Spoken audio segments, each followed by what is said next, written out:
Empire of Steel. This video is purely for entertainment and does not infringe on copyrights or laws. The rights to the novel and image belong to the original author. We do not claim ownership. Don't like waiting and want to listen to this fanfic in full now? Subscribe to our Patreon, where you'll find the best fanfics. Chapter 601, Capture the King of Wei.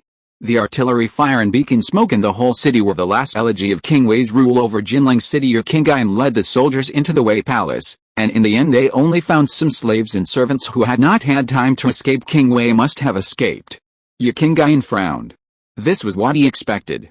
After all, the same strategy as last time, they adopted a method of besieging the city on three sides while letting the enemy escape. Now, the most important purpose of the last battle is to occupy Jinling City. As long as Jinling City is broken, the southern and northern parts of the Wei land will fall into their hands, and the Wei land will be attacked by the north and the south. You guys stay and watch over the palace of King Wei, and the other soldiers will come with me to take down the Jinling treasury. Ye Qingyuan looked solemn. This Wei land is famous all over the world. If you take the treasury, it will be a great solution to the seal. The country's financial problems, and this is also a great credit to him after all. He continued to lead the soldiers to attack the south across the Wei Palace. Today's Jinling City is still in chaos. The soldiers of the Wei army have no intention of fighting. They either surrender or take the opportunity to loot the city and flee outside the city. Ye Qingyuan rarely encounters decent resistance along the way. The battle became extremely smooth after entering the city. The Deng Xiao army soldiers poured into the city from three sides. In the evening, they basically occupied Jinling City and took over the city's government offices, government treasuries, granaries, barracks and other facilities. When night fell, Ye Qingyuan wiped the blood on the sword. He couldn't remember how many soldiers fell under his sword today, but fortunately, the war was over. Captain, a man calling himself Zhang Yi, came from outside the city. He said that King Wei was in his hands. A school captain bowed and said. Ye Qingyuan stopped while wiping the accessories, and he said, "Zhang Yi? Who is this?" The Zhang family where Zhang Yi belongs is the largest family in Jinling City, and his daughter is the concubine of King Wei. At this moment, a voice sounded, and Li San walked in from outside the tent. The Zhang family? Ye Qing sneered. They are really smart. It's not surprising, even a fool can see that Wei Di's situation is over, and now it won't be time to vote for a new owner. Li San said lightly. A city's secret guards must be stationed, on the one hand, for publicity matters, and on the other hand, to eliminate the local nobles. This purge involves two aspects. One is to provide information to strangle and dissident nobles, and the other is to supervise the dissolution of the trilogy, hand over the family property, and completely become the nobles of ordinary people in order to reduce the casualties of the soldiers and disintegrate the will of the nobles to resist. Xiao Ming did not adopt the policy of extermination. It is precisely because of this policy that many aristocrats still have illusions, hoping to keep their foundations through meritorious deeds. There have been similar examples in the war against prefectures and counties near Pengzhou City. The other new master? HMPH, it's better to kill them all. After going through the incident in Yongzhou City, Ye Qingyuan now hated the aristocrats. That's not possible. If it wasn't for His Highness allowing the nobles to surrender, how could you, 30,000 people, take over Jinling City so easily? The massacre in Yongzhou is said to be for revenge, but in fact it was just for you to raise rations, and the current Qingzhou nobles are just dead.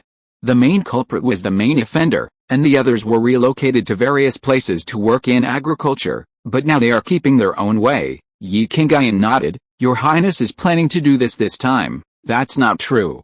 Your Highness said that this time, the wealthy family in Wei will be handed over to the local people for trial. Those who commit the most crimes will be beheaded, the servants will be sent to the army to perform hard labor, and the innocent will be reduced to common people, and the property will be confiscated. Haha, as expected of His Highness, this method is much worse than the wealthy family of Fengguo. In this way, the wealthy family of Wei Di has vanished. Li San nodded. His duty this time was to build up the militia and production teams in various prefectures and counties. After Jinling City was stabilized, he would judge the wealthy clan, but before that, even the surrendered wealthy clan had to be temporarily detained. The two chatted for a while, then Ye Qingyuan signaled to the guards to let Zhang Yi come in. After a while, Zhang Yi, wearing a patched shirt, walked in, and behind him was the embarrassed King Wei. I have seen the governor, Zhang Yi, the head of the Zhang family in Jinling City, the Kaoman, dedicated King Wei to the governor. Zhang Yi said nervously. Ye Qingyuan glanced at Zhang Yi. He was half 100 years old, with gray hair and a thin body. With his clothes covered in patches, he looked like a beggar. Li San and Yi Qingyan were a little surprised when they saw Zhang Yi's appearance. Then the two looked at King Wei. Yi Qingyan had never seen King Wei, but Li San had seen King Wei, and at this time he said, "His Royal Highness King Wei, I would have known why today, if your highness promised to form an alliance. Now don't be a prisoner, you bastard. This king can be bullied by other dog slaves. Even if this king is defeated, he is Xiao Ming's uncle. When he arrives in King Zhao City, he will treat him with delicious food." Wei Wang cursed and he turned to Zhang Yi. "You are greedy for your family's property and didn't escape in time. Instead, you grabbed this king to ask for credit.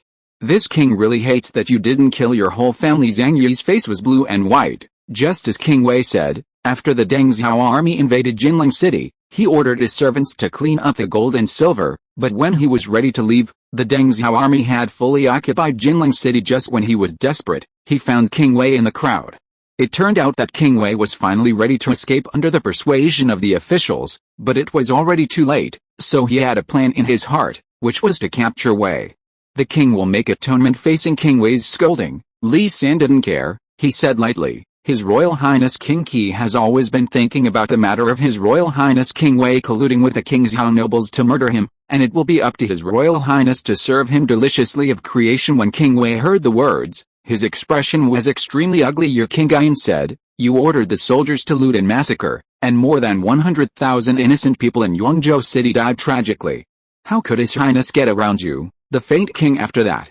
He said to the soldiers in the account, "Put Zhang Yi and King Wei in custody and wait for His Highness's order." Yes. When the soldiers heard this, they immediately pointed their bayonets at Zhang Yi and King Wei. Zhang Yi was shocked, and he shouted, "The governor must have made a mistake. Even if the Kaoman captures King Wei, it will be fine. HMPH, you are the head of the Zhang family in Jinling City, and your daughter is the concubine of King Wei. Are you stupid? What's more, you betray your master, you are shameless." Yi Qingyan said angrily. When Zhang Yi heard the words, he was suddenly approving, and his body began to tremble uncontrollably. The two were detained, and Li San said, "Jinling City is set to break through. It's only a matter of time before Xiao Han, the son of King Wei, is trapped in Chuzhou. The few remaining state soldiers and major generals are not worth mentioning at all." Yi Qingyan nodded. This battle of Jinling City can be said to be a final battle. Chapter 602 All-Round Attack. King Zhao. A sudden spring rain heralds the end of the long winter. Sitting at the door of the bedroom, Xiao Ming chatted with Fei Yuer while eating melon seeds. Since he ordered the capture of Jinling City, his nerves have collapsed every day, for fear that the Battle of Jinling City will be a disastrous situation. Your Highness has been frowning these days. Are you still worried about Jinling City? Fei Yuer nibbled the melon seeds and put them on a plate. Xiao Ming is the same. The husband and wife are very tacit understanding yet. It says that your Qingyan has also set off for 12 days. Regardless of success or failure, the news should come back. Xiao Ming sighed slightly. This war with the Wei has been on and off for a year, and now the time has come for him to fully occupy the Wei land. According to the news of Wang's return, King Zhao finally broke through Jianmengan with the cooperation of barbarian fire and artillery half a month ago. Since then, the portal of Bashu has opened wide. Facing the iron cavalry of King Zhao and barbarians, he believes that King of Shu will not be able to last long.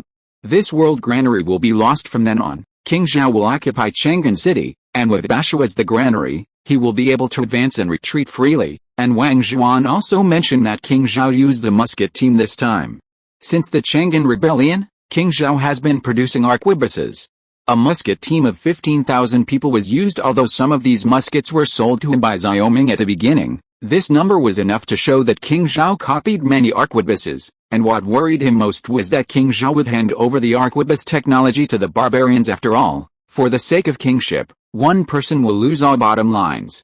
King Zhao has already made himself a minister to the barbarians, and there is still nothing that can't be done now. While the two were talking, a voice suddenly came. Your Highness, Jinling City has been conquered, and your Qingyan sent someone to bring over King Wei's Wang Yin. This voice sounded in the distance, overpowering the pattering rain, and then Niu Ben came to the main hall under the light rain. When he got close, Niu Ben bowed and said, I have seen the princess. I have seen your Highness. The governor of Niu is exempted from the ceremony. Xiao Ming said, while Fei Yuer nodded and walked into the hall. She always chose not to interfere in government affairs. Niu Ben saluted and said, Your Highness, The general has just received good news from Jinling City from the end. Ye Qingyan has taken Jinling City, and King Wei is also imprisoned in Jinling City prison. Really? Xiao Ming stood up from his chair. This time he couldn't help but get excited, because the fact that Jinling City was captured basically meant that the war in Wei Land was coming to an end. It's absolutely true. Niu Ben smiled, and he handed the Wang Yin in his hand to Xiao Ming. Xiao Ming took over the jade carving of the king's seal, with the word Wei engraved on the bottom. He laughed out loud. This year, today is his happiest day.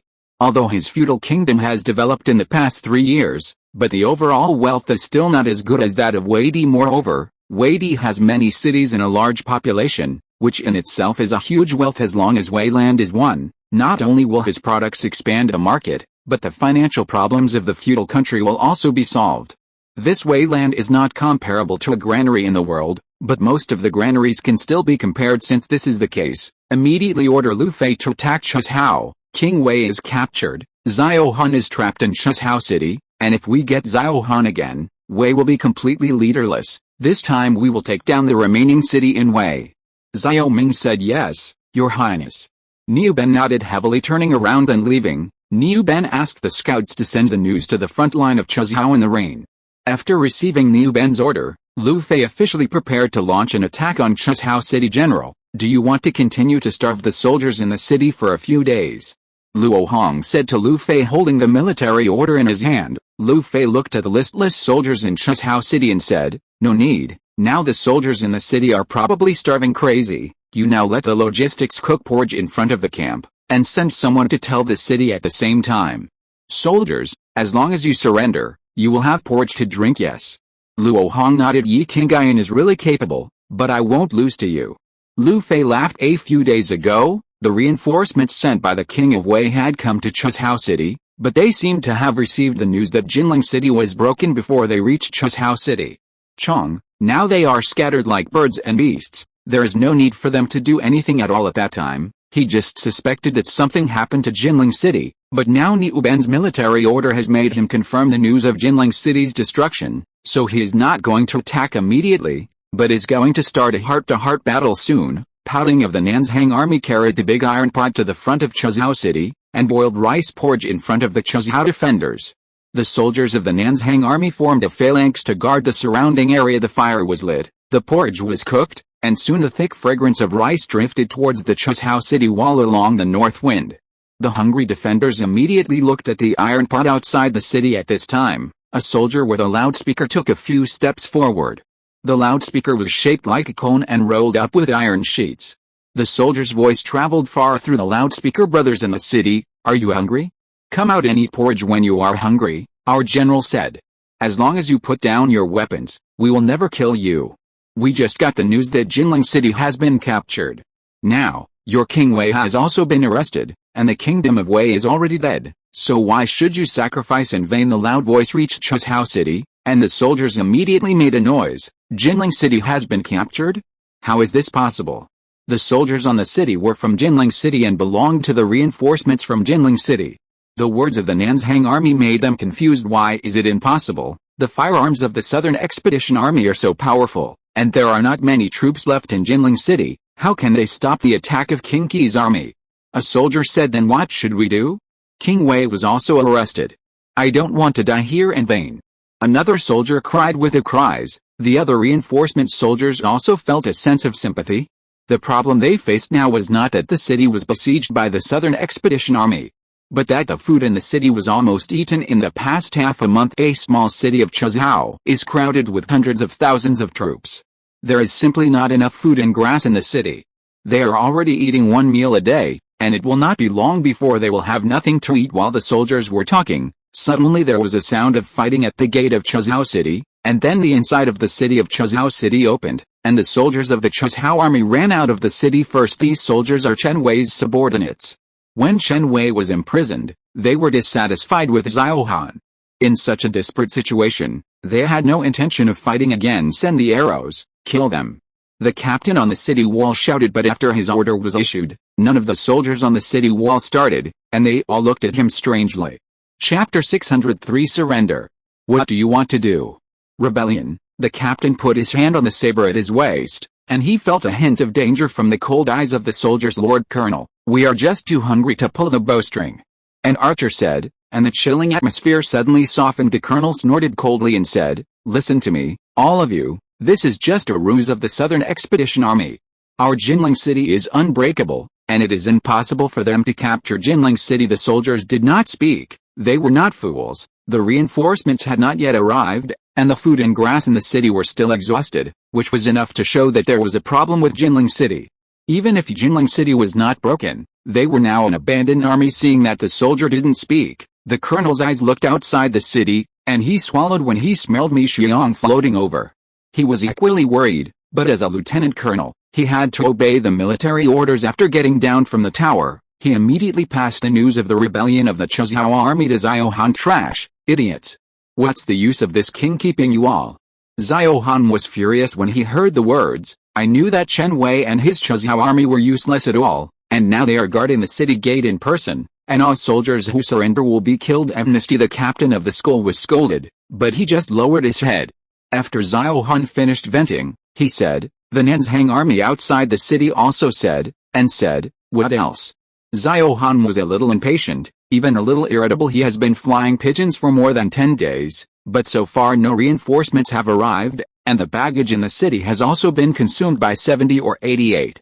If this continues, his army will be completely defeated. "Say what?" "They said that Jinling City was conquered by the Dengzhou army, and His Royal Highness King Wei was taken to the prison," the captain said. When Xiao Han heard the words, he immediately sat up from his chair and said, "Nonsense, nonsense. The end general also thinks so, but the reinforcements from Jinling City haven't arrived for so long."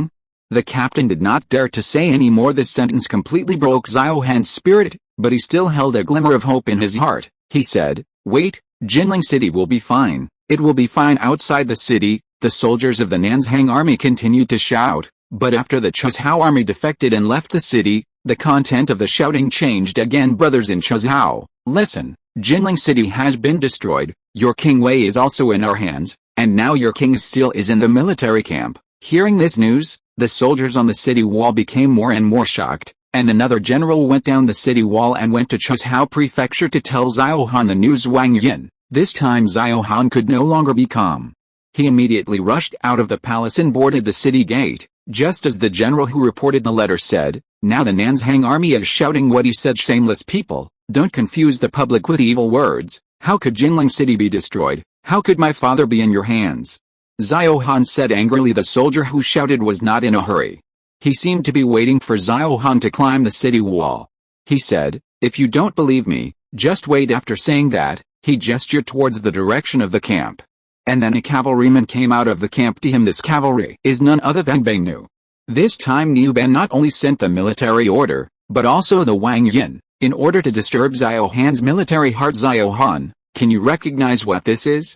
Bai Mu showed Xiao Han a Wang Yin wrapped in yellow brocade in his hand. At this time, Bai Mu was less than 15 meters away from the city wall, and the things in his hand were clearly visible, but Xiao Han's face changed greatly when he took a closer look. Others may not have seen the king's seal of King Wei, but it is impossible for him not to have seen it. At this time, in Bai Mu's hands is the king's seal of Wei King that he has been thinking about day and night. Facing this king's seal, he has imagined inheriting it countless times. Throne of the king of Wei Hao? It's time to believe it now. Not only is Jinling City gone, but your reinforcements have also dissipated when they were on the way. Now everyone in the remaining Weedy City is in danger, and no one will come to rescue you. Xiao Han, you think about it carefully. Who else in the city will work for you? But if you surrender, our general said that His Highness will save your life.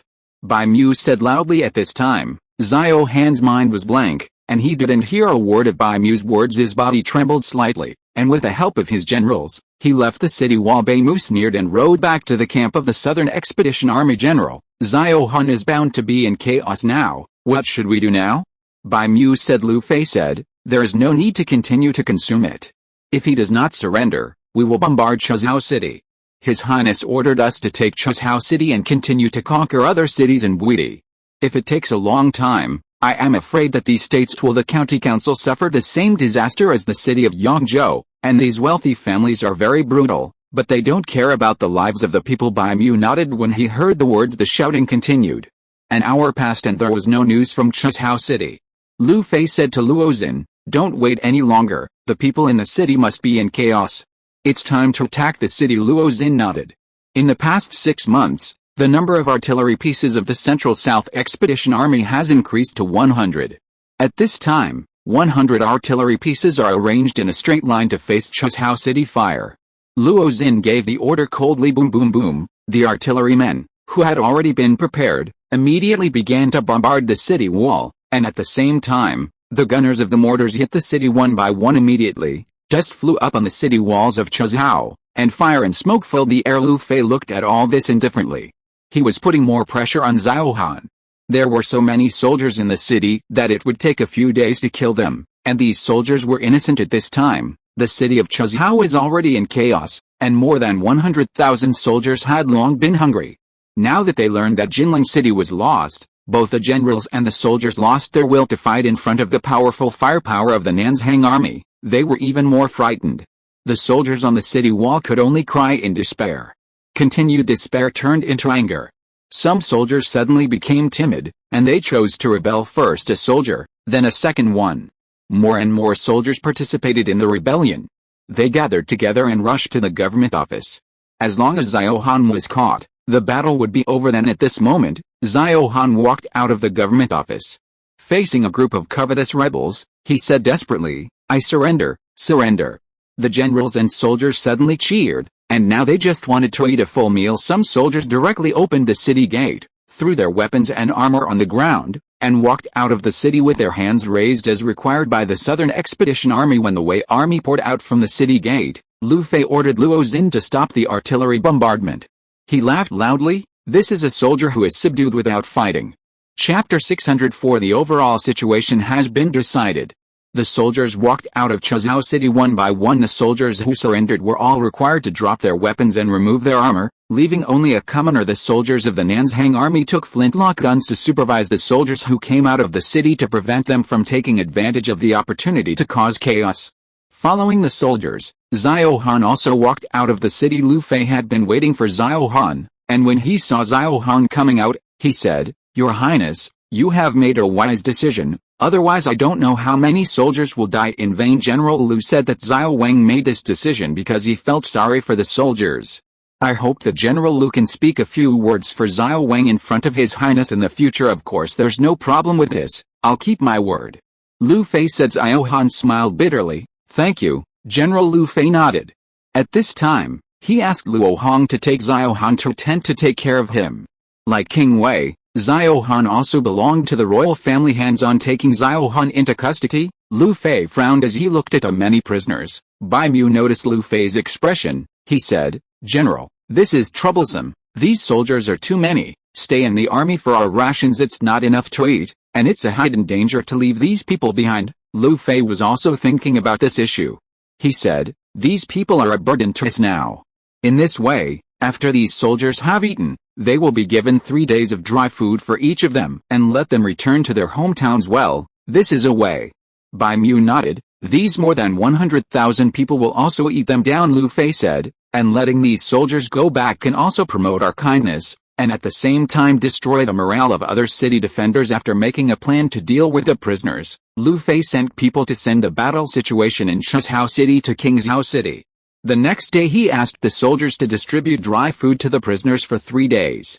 The people of the country, and they will also be the people of the country in the future, and it is because of this thought that he will be so generous. After getting the dry food, the captured soldiers left the Nanzhan army camp one after another. At the same time, Lu Fei began to rectify the Southern Expedition Army and march towards the southern city. Today, the Weidi Tongzhou, Yongzhou, Jinling City, Pengzhou City, Huaishou City, and Chuzhou Army are all located. All were conquered, and only 7 cities remain. The distance between these 7 cities is very close, and Lu Fei believes that he can take these 7 cities within a month. Qingzhou. 3 days after Lu Fei took Chuzhou City, Zhao Han and Zonbao arrived at the Qingzhou camp. Zhao Ming, who got the news, took Fiji to the Qingzhou camp as soon as possible. When seeing Zhao Han in the cage, Fiji said, "Your Highness, that's right, this is Zhao Han, the eldest son of King Wei. His Royal Highness, this is Lu Fei's battle report." This time, 120,000 troops were dropped. After Lu Fei seized their weapons and armor, he gave them 3 days of dry food to let them leave on their own. Niu Ben said. Fiji nodded when he heard the words, and he said, Lu Fei handled it well this time. These soldiers who stayed in the army are also consuming food. It's better to let them go back to farming. Xiao Ming glanced at the battle report. It was the same as what Niu Ben said.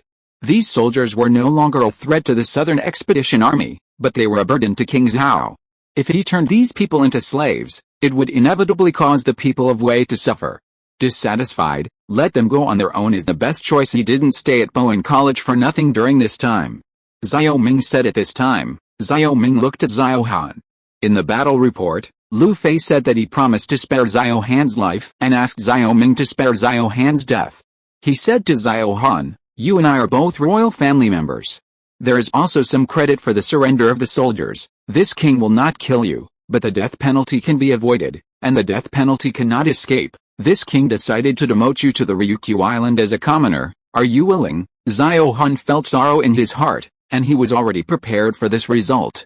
He said, thank you, Your Highness, Long En. It's just that the sinner has something to ask for. Please, Your Highness, we'll reunite the sinner with his family if they are still in Jinling City. This king will bring them to King Zhao and go to Ryukyu with you. Xiao Ming said, although he didn't like Wei Wang's family very much, but now that he has promised them, and Xiao Han, he can only give Xiao Han a way to survive, but keeping him in Fenggo will inevitably have some thoughts in the minds of Weidi's remnants, so he sent Xiao Han to Ryukyu. In such a place surrounded by the sea, he was unable to fly and could no longer make waves. Having said this, Xiao Ming motioned to the officers to temporarily detain Xiao Han, and then the three of them went to Niu Ben's camp. There was a huge sand table in Niu Ben's tent at this time. This sand table was the city and topographic map of Weidi. Niu Ben pointed to the 7 cities that had not been conquered and said, Your Highness, now there are only these 7 cities left. When the city is over, Lu Fei will continue to rectify his army, and if the north and the south attack, within a month or so, the Wei land will be pacified. Xiao Ming nodded. Chuzhou City's army surrendered, Wei Di has already gone, and now he is just picking up some remnants of defeated soldiers. The problem is not big. Now his most annoying thing is not the war but how to deal with so many cities. Fiji is a little excited. Now that they have won a city like Weidi, these cities must be managed by officials. In this way, officials in Chang'an who have nothing to do in King Zhao have a place to go. So he said, His Royal Highness, it is time to prepare the officials of the government for these cities. Xiao Ming nodded. It was precisely because of this problem that he brought Fiji out this time. The 13 prefectures in Weidi have a large population, and a large number of officials must be required to manage this place. These officials from Chang'an are proficient in government affairs one by one. Even if they no longer study in Bowen College, they can manage Weidi.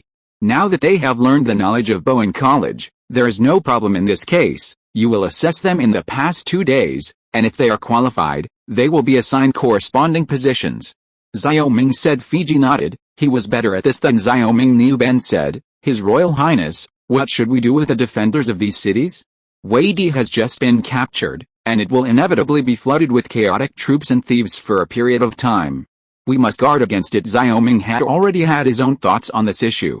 He couldn't set up an army in every state, so he said, This problem is not difficult. You help the main government to establish a local guardhouse, and the guardhouse will be responsible for local security.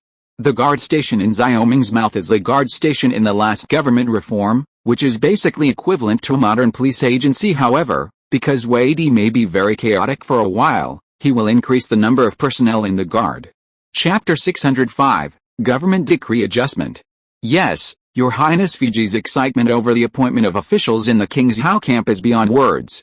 He can be bored by these idle officials these days, but remembering something, he asked, His Royal Highness, I heard that the wealthy family in Wei land will have their property confiscated this time even if they are innocent. I wonder if this is the case. That's right. This is the policy when dealing with the nobles of Fenggo 3 years ago. Xiao Ming nodded and waited for Fiji's words. Hearing this, Fiji looked a little worried. He said, Your Highness, the lower official thought that the policy of 3 years ago was not suitable for Wei, and this time the Nanzhang army was able to take down the cities of Weidi so quickly, because the Nanzhang army was powerful. Second, His Highness promised to let go of those noble children who surrendered. Now His Highness confiscated the property. I am afraid that their hatred will be repeated again. As a result, the difficulty of governing Wei land will be greatly increased. Don't forget, Your Highness, to this day, in His Royal Highness's feudal kingdom, there are still wealthy families who have fallen into trouble and robbed their homes. Elder Fiji's remarks are wrong.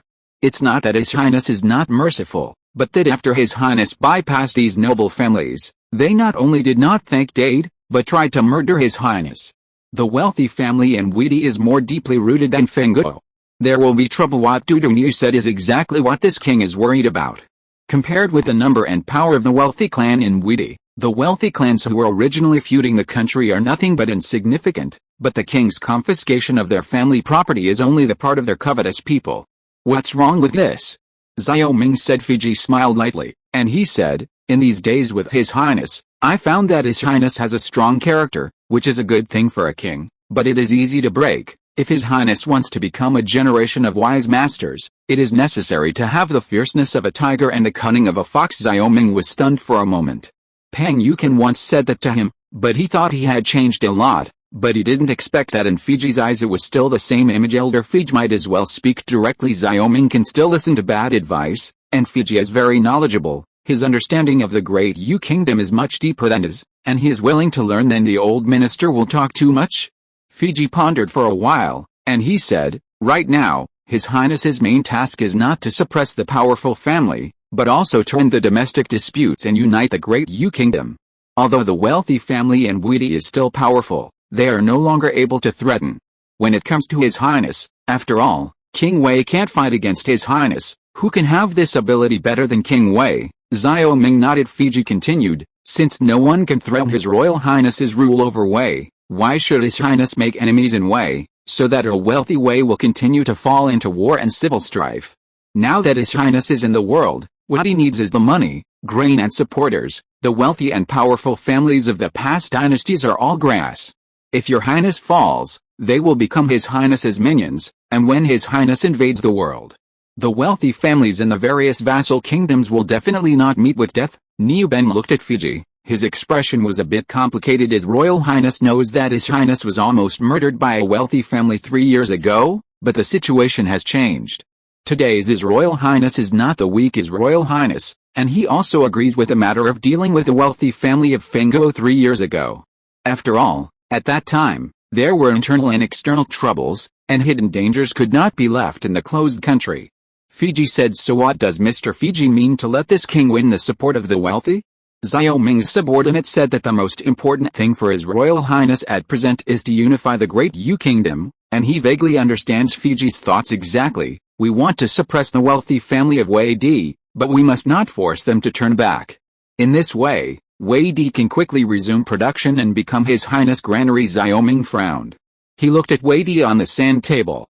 This fief with 13 prefectures was larger than his original fiefdom, and the number of people on the fief was 3 times that of the 6 prefectures. As Fiji said, it would be a very troublesome thing to push the nobles back, because it would mean that the cost of managing Wei land would be greatly increased, and at that time he would even need to send some soldiers to suppress the rebellion. In this way, he may fall into the quagmire of war and waste his national strength, which is extremely unfavorable to him, because the real enemy he faces is the feudal lord. After he has dealt with these vassal kings, there will be no separatist forces in the country. Then it will not be too late for him to deal with these noble families, but putting it on hold for the time being doesn't mean that he doesn't deal with it at all, but change the method of boiling frogs in warm water.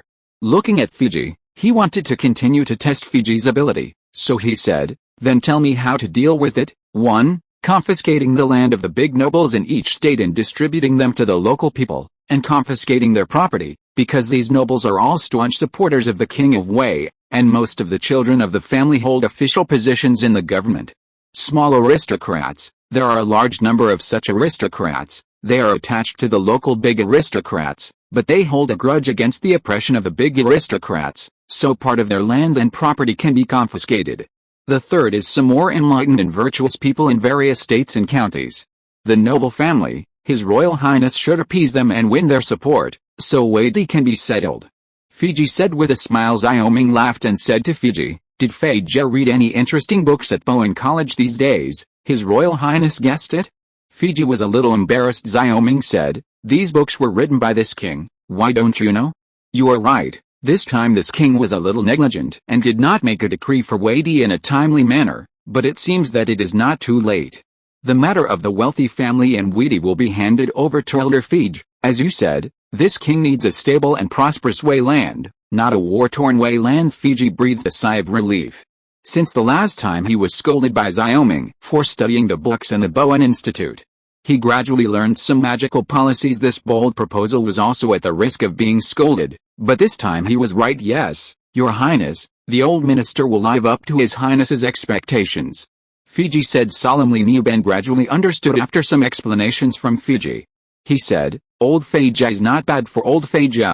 If the government of Wei is well connected, the Southern Expedition Army will not have to spend it in Wei to suppress bandits. After a pause, he confidently said to Xiaoming, His Royal Highness, this battle of Wei Di is enough to prove the strength of the Fenghu army. From the last general's point of view, none of the other vassal kings are His Highness's opponent. After the land, His Highness should take the initiative to attack, to pacify Liu as soon as possible, and ascend to the throne. Chapter 606 Grain Drill. Outside the camp, the slogans of soldier training flew over. King Zhao. Xiaoming said to Niu Ben, what the governor of Niu said is very true. The Nanzhang army and the Deng Zhao army conquering the city in the Battle of Wei and land are like searching for something. Now we only need to continue to strengthen our armaments and diligently repair our internal affairs to find opportunities to break the situation and hold the northern country in our hands. At the beginning of the war, the training and bravery of the armies of both sides may be fought, but as the war progresses, it is money, food and equipment. Now Xiaoming has the advantage of the army, and there is no shortage of money and food. After all, winning Wei Di means he has an extra granary. Generals are in charge of wars, officials are in charge of assisting His Highness in governing the feudal country, and with the benefits of fiefdom firearms, it is easy for His Highness to gain access to the North. Fiji is also very confident now. King Wei is very powerful among many vassal kings. Now that Xiaoming is so easy to win, he has to look at firearms differently. Xiaoming smiled when he heard the words, Fiji missed a word. He only needs to be responsible for climbing technology. And it is enough now that Wei Di has been taken down, he can also devote himself to climbing the science and technology tree with peace of mind. In the past few years, King Zhao has reserved a group of technical talents, laying the foundation for the explosion of science and technology. Now is the time for him to participate. After all, the understanding ability of students who have mastered scientific and technological knowledge is not what they used to be, and he only needs to mention a little. The three talked for a while in the tent, and Xiaoming and Fiji returned to King Zhao City. The farming season is about to come, but he has something to deliver to the slave manor in King Zhao, and he also plans to let the Fuaya promote it. When they arrived in the city, Xiaoming and Fiji did not go to the government office, but went to the manor where Kui Wu was located. In the manor, he saw an excited Pang Yukin. Originally, Pang Yukin was going to go to the King Zhao camp with him, but when Lin Wentao brought something over, he couldn't walk, so he had to take such a machine to the field to test His Royal Highness. This animal-powered 12-row drill is amazing. In just one morning, 3 people sowed seeds on 20 acres of land. Seeing Xiaoming and Fiji coming over, Pang Yukin trotted over from the field. Xiaoming glanced not far away. At this time, 3 slaves were planting seeds in the field. One of them was holding 3 cows, and the 2 slaves at the back were holding a long bar. This was sent by Lin Wentao. Animal-powered 12-row drill in modern Europe. The first seeder was made in Greece in 1636. In 1830, the Russians added a seeding device to the animal-powered multi-share plow to make a plow. Britain, the United States and other countries began to produce large-scale animal power after 1860. Grain drill. The structure of this type of planter is not very complicated, but even so, it requires a certain industrial base to be able to mass-produce it. Now Lin Wentao can produce it not only because King Zhao can produce the spare parts, but also because of the drawings provided by Xiaoming. Otherwise, they would not have the idea of producing a drill by themselves. In fact, the principle of the seed drill is very simple. The walking wheel drives the seeding wheel to rotate, and the seeds are discharged from the seed box above into the seeding pipe, and then fall into the open groove through the opener, and then are suppressed by the covering soil. The device compacts the seed cover. To put it simply, it is actually a long plow-shaped tool below, with a round-shaped seed box and a box on it. At the same time, there is a structure similar to a connecting rod on the walking wheel. Every rotation will make the seed box lower. The mouth is open so that the seed falls into the plowed furrow, and at the rear of the drill is a curved iron plate that flattens the soil after the seed has been sown. What? 3 people planted 20 acres of land in one morning. Fiji's jaw almost fell. It's true. If you don't believe me, count it yourself. Pang Yukin pointed to the ridge. Now, in order to distinguish the size of each acre of land, a branch will be inserted into each acre of land. Fiji counted it, and it was really 20 acres. Fiji was really shocked at this time. He said, His Royal Highness, if this planting machine is popularized, the people will be able to plant more land. Now Yao Zhao has fewer people and more land, and Ryukyu is also waiting to be developed. This thing is here. It's just too timely after all. Fiji ran towards the slaves who were planting seeds regardless of the image. Xiao Ming and Pang Yukin looked at each other and both smiled helplessly. People living in Qingzhou are now used to new things appearing every once in a while, but it's still a little shocking to foreigners seeing Fiji walking between the fields carrying long gowns, one deep and one shallow. The two also followed the 3 people stopped in front of the grain drill. At this moment, a stench came over the surface. Xiao Ming suddenly realized something. This Lin Wentao? He also added a manure trough on it. Indeed, I was a little surprised when Xiaoguan first arrived. This grain drill can plow, sow, and fertilize at the same time, and according to someone sent by Lin Wentao, everything on this drill can be disassembled. Pang Yukin said. Fiji wandered around the grain drill.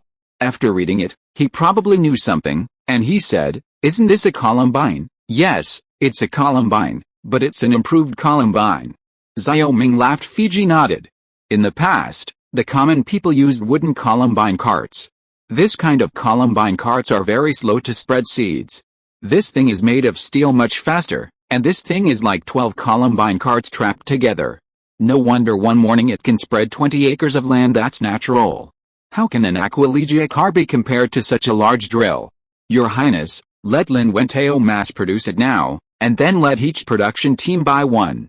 Pang Yukin looked excited. Xiao Ming shook his head. Well, not only must the production team be equipped, but also be used in the slave manor and the merchant's large farm, so that the money sold to the merchant can be used to subsidize the production team. Fiji and Pang Yukin looked at each other and smiled when they heard the words. It was a wonderful idea, so that the common people could use seed drills cheaply. Xiao Ming was also in a good mood today. He said, You guys will be happy in the future. This grain seed drill is just the beginning. This king and Lin Wentao will work together to build an animal power harvester before harvesting the harvester. The two were surprised again. Xiao Ming nodded. In 1799, the earliest horse-drawn disc cutter harvester appeared in the UK. Like seed drills, these machines are not difficult to manufacture at present, only the mechanical structure is needed. After all, his lathe, steam engine, steel-making technology has reached this level. If you're listening to this novel on a channel other than Fanfic World, it means they downloaded and uploaded it without effort. We cordially invite you to visit our channel, Mundo Fanfic Novelis. There you'll find the original version of this story, and you can explore many other novels of various genres. We're waiting for you to immerse yourself in a world of incredible novels. Chapter 607.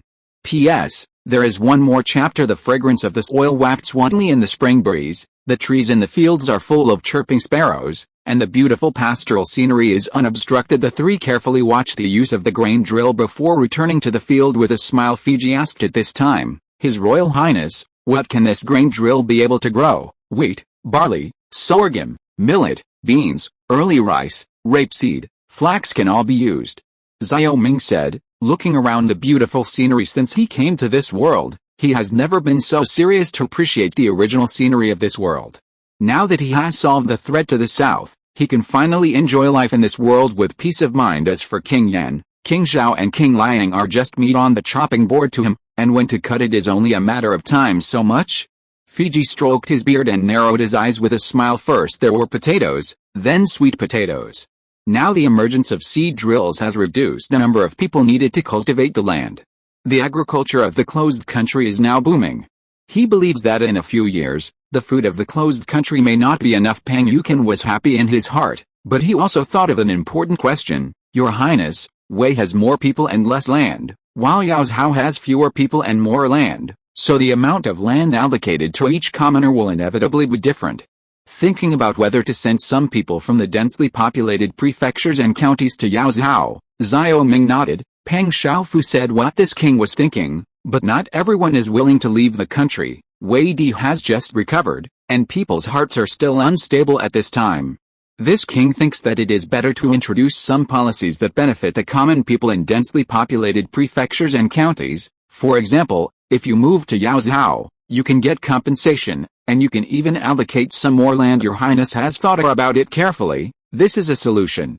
Pang Yukin said. Xiao Ming said, Yaozhou is the second most important thing.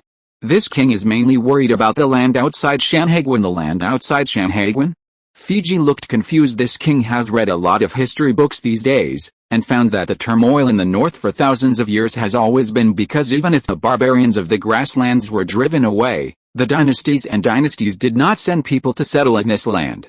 Xiao Ming said, as the saying goes, the place you don't occupy will be occupied by others, and now the scourge of the grasslands in the north is thinking that this region has never been cut off after leaving a steppe barbarian. The north will soon be occupied by another steppe tribe, and so on and so forth. The people of the Dao Kingdom have never occupied the majority of this land. Therefore, in Xiao Ming's view, the most important thing after defeating the barbarians is to move the Han people to this land to settle and breed. Otherwise, within a few decades, another grassland tribe may rise. After all, the land that is not dominated by the people of the Great Yu country will inevitably be occupied by aliens. His Royal Highness.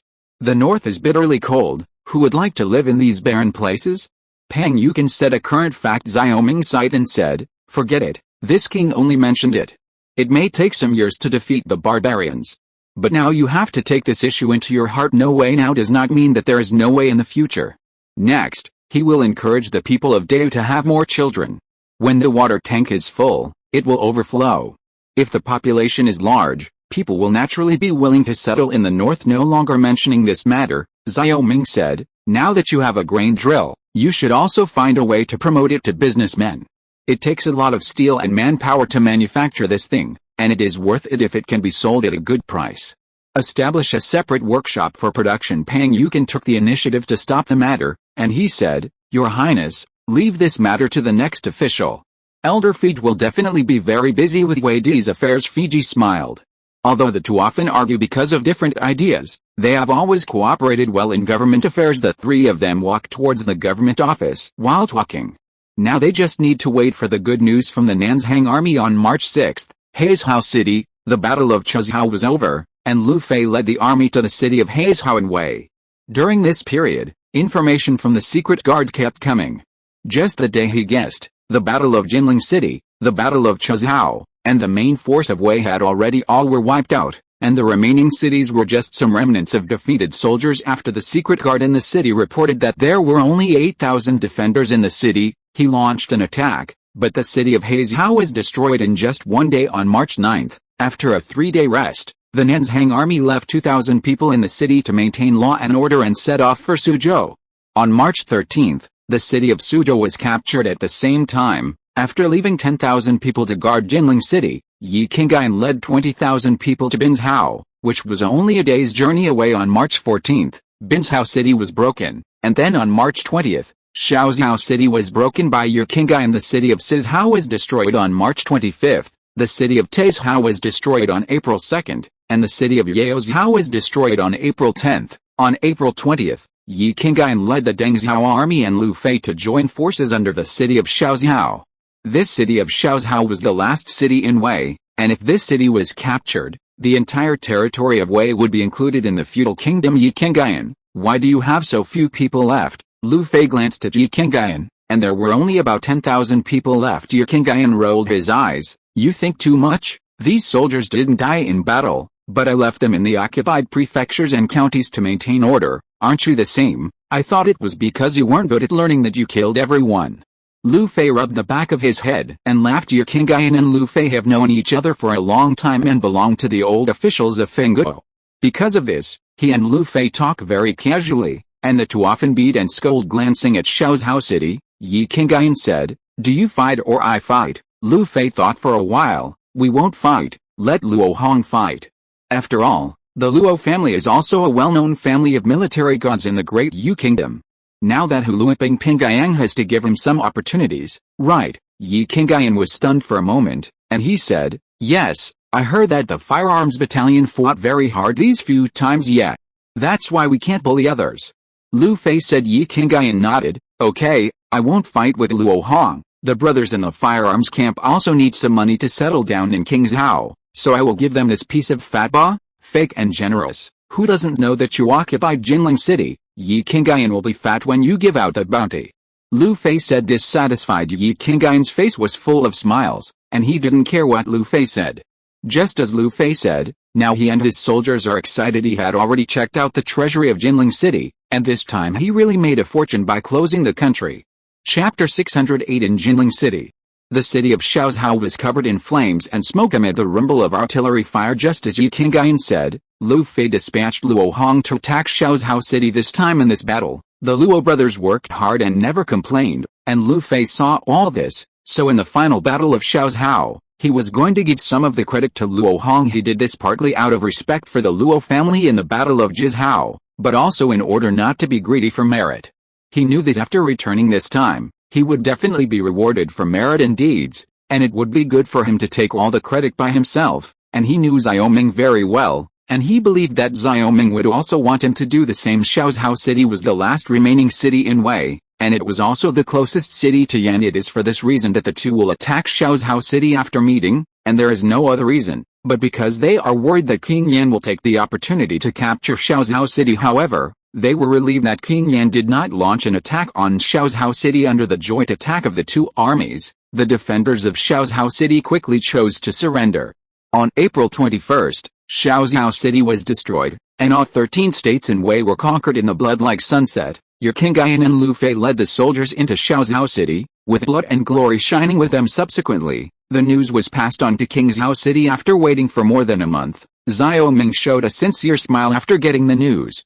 Now that Wei Di has also been included in his feudal kingdom, the war against Wei Di has finally ended. After getting the news, he immediately called Fiji and discussed it. On the third day, the two went to Jinling City, a city known as the Great Yu Kingdom and Chang'an. Because the Wei land was completely occupied, Xiaoming did not take a detour by sea, but directly arrived at Jinling City through the canal.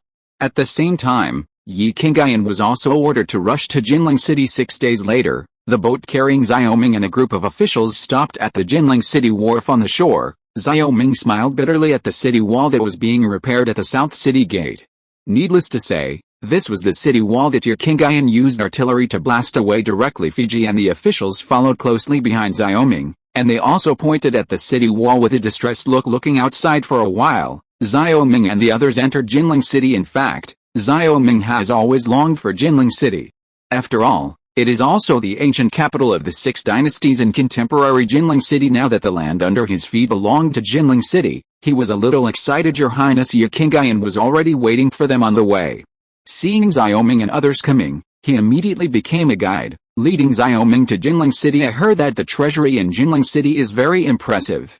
Xiaoming asked with a smile. Yi Qingyan immediately blushed and said, "Yes, Your Highness, I was really shocked when the last general opened the treasury this time. I didn't expect King Wei to be so rich. This wealth of Wei is not a legend." There was a smile on the corner of Xiaoming's mouth. It was when he heard about this huge treasury that he decided to come to Jinling City in person, and King Wei was also imprisoned here, so he had to deal with his uncle entering Jinling City. Xiaoming looked around. Now Jinling City seems to have resumed daily life. The people are coming and going on the streets. If it wasn't for the broken city wall behind him, he really doubted whether there was a war here. Fiji was even more surprised than Xiaoming. He said, "The city will inevitably wither after the war.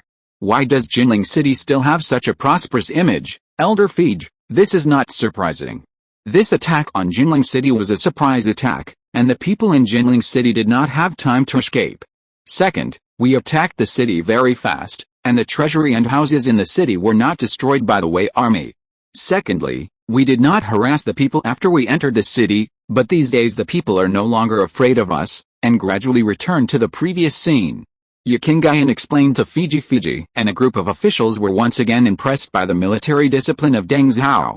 If this was the army of the Great Yu Kingdom, it would definitely be eluding after entering the city, and how could there be no crime with such a strong force of lions? He cannot stabilize the country and expel the barbarians.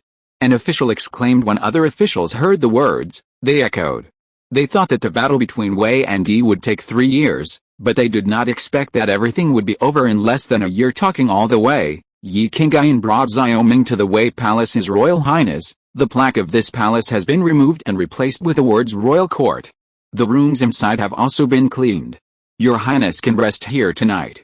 Yi Qingyan pointed to the Wei Palace and said to Xiao Ming. Xiao Ming looked at the Wei Palace. In front of the palace gate were two unicorn auspicious beasts 2 meters high. The two golden beast rings on the red lacquer gate showed a ferocious and solemn color. Looking inward from the main entrance, there is a white jade stone road that is also the splendid main hall of the palace. The white jade stone road forks next to the main hall. This Wei Wangfu is really stylish. Xiao Ming smiled. Fiji said, no, compared to here, His Royal Highness's palace is much stingy. Your Highness, now that Wei Di has decided, should we also consider the capital and the palace? Xiao Ming frowned when he heard the words. A few months ago, an official made a speech, asking Xiao Ming to build a new capital and a palace. Xiao Ming rejected this matter in person, and even criticized the official severely. He knew that the official was trying to flatter him, but he didn't want to kill himself and waste money and food. Now that Fiji brought this up again, he couldn't help but feel a little sullen, and said, Elder Fei Jack, why are you fooling around? Fiji smiled and said to Xiao Ming, Your Highness, look at the prosperity of this Jinling city, and then look at the style of the Wei Wangfu. In the view of the lower official, this Jinling city is suitable as a new capital. Really? Xiao Ming rolled his eyes. He looked at Fiji and said, this king doesn't think it's right. Why? Fiji wondered. Xiao Ming said, Jinling city is indeed prosperous, but it is a rich and gentle town. I'm afraid it will bury the heroic ambitions. In this king's view, it is better to choose Jinling city than Yaoxiao. Yaoxiao. Fiji was shocked. Your Highness is joking. Yaoxiao is a barren land now. How can it be suitable to become a new capital? The emperor guards the gate of the country, the king dies. And the land of the barbarians is outside the city of Yaoxiao. There you will always remember that the threat of the barbarians is right in front of you, and you are intoxicated in this land of fireworks on the Kanhui River. Xiao Ming sneered. He just said this to scare Fiji and others. Now is not the time to move the capital. At least it will not be considered until the prosperity of Yaoxiao is restored. Chapter 609. The emperor guards the gate of the country, and the king dies. Fiji murmured and repeated this sentence, and the expression on his face became more and more solemn. After being silent for a long time, Fiji bowed deeply to Xiao Ming. His Royal Highness, Go Yi, will be a generation of Mingjin in the future. This is the blessing of my country of Great Yu and the blessing of the people. Xiao Ming smiled and did not explain. In his opinion, Dingdu Yaoxiao is very close to the sea outlet. Second, only Dingdu Yaoxiao can completely solve the border problems in the north. Rejecting Fiji's proposal, Xiao Ming followed Yi Qingyan to the Wei Palace. Different from the simple style of his palace, the palace of Wei Wangfu can be described as extremely luxurious. Just the main hall is as majestic as the Chengqing Palace in the imperial city. Behind the main hall is a winding stone path, and at the end of the path is a river that crosses the palace. A stone bridge spans the river. On the other side of the river is another building complex, which is the bedroom of the King of Wei and his concubines. When I was in Chang'an, I heard that Prince Wei's mansion was extremely luxurious. Now it seems that it is true. Fiji said. Yi Qingyan said, this King Wei is not the most luxurious place in Jinling City. His Royal Highness and Fei Jer have seen the treasury of Jinling City and understand what luxury is. Xiao Ming and Fiji looked at each other. This was the focus of their visit to Jinling City this time. Xiao Ming heard the words and said, then what are you waiting for? Don't lead the way. Yes, Your Highness. Yi Qingyan smiled. Then the two came out of the Wei Palace and went west all the way, stopped at Yi Qingyan by the Zuanwu Lake in Jinling City, pointed to the Minfang on the side of the river and said, Your Highness, this is the Jinling City treasury. Xiao Ming looked in the direction Yi Qingyan pointed, and there were many pavilions in the private square not far away, just like a palace complex. This is the treasury of Jinling City? Xiao Ming asked. Yi Qingyan said, yes, Your Highness. Wei Di's tax income all these years are in this treasury. Fiji is also a little stunned. The buildings in this private square are connected one by one, as if it is a long dragon. With some anticipation in his heart, Xiao Ming walked towards Minfang. After a 20-minute walk, everyone arrived at the treasury of Jinling City. When he got closer, Xiao Ming realized the hugeness of this treasury. There were wide halls in front of him. Each hall was connected to the front and back.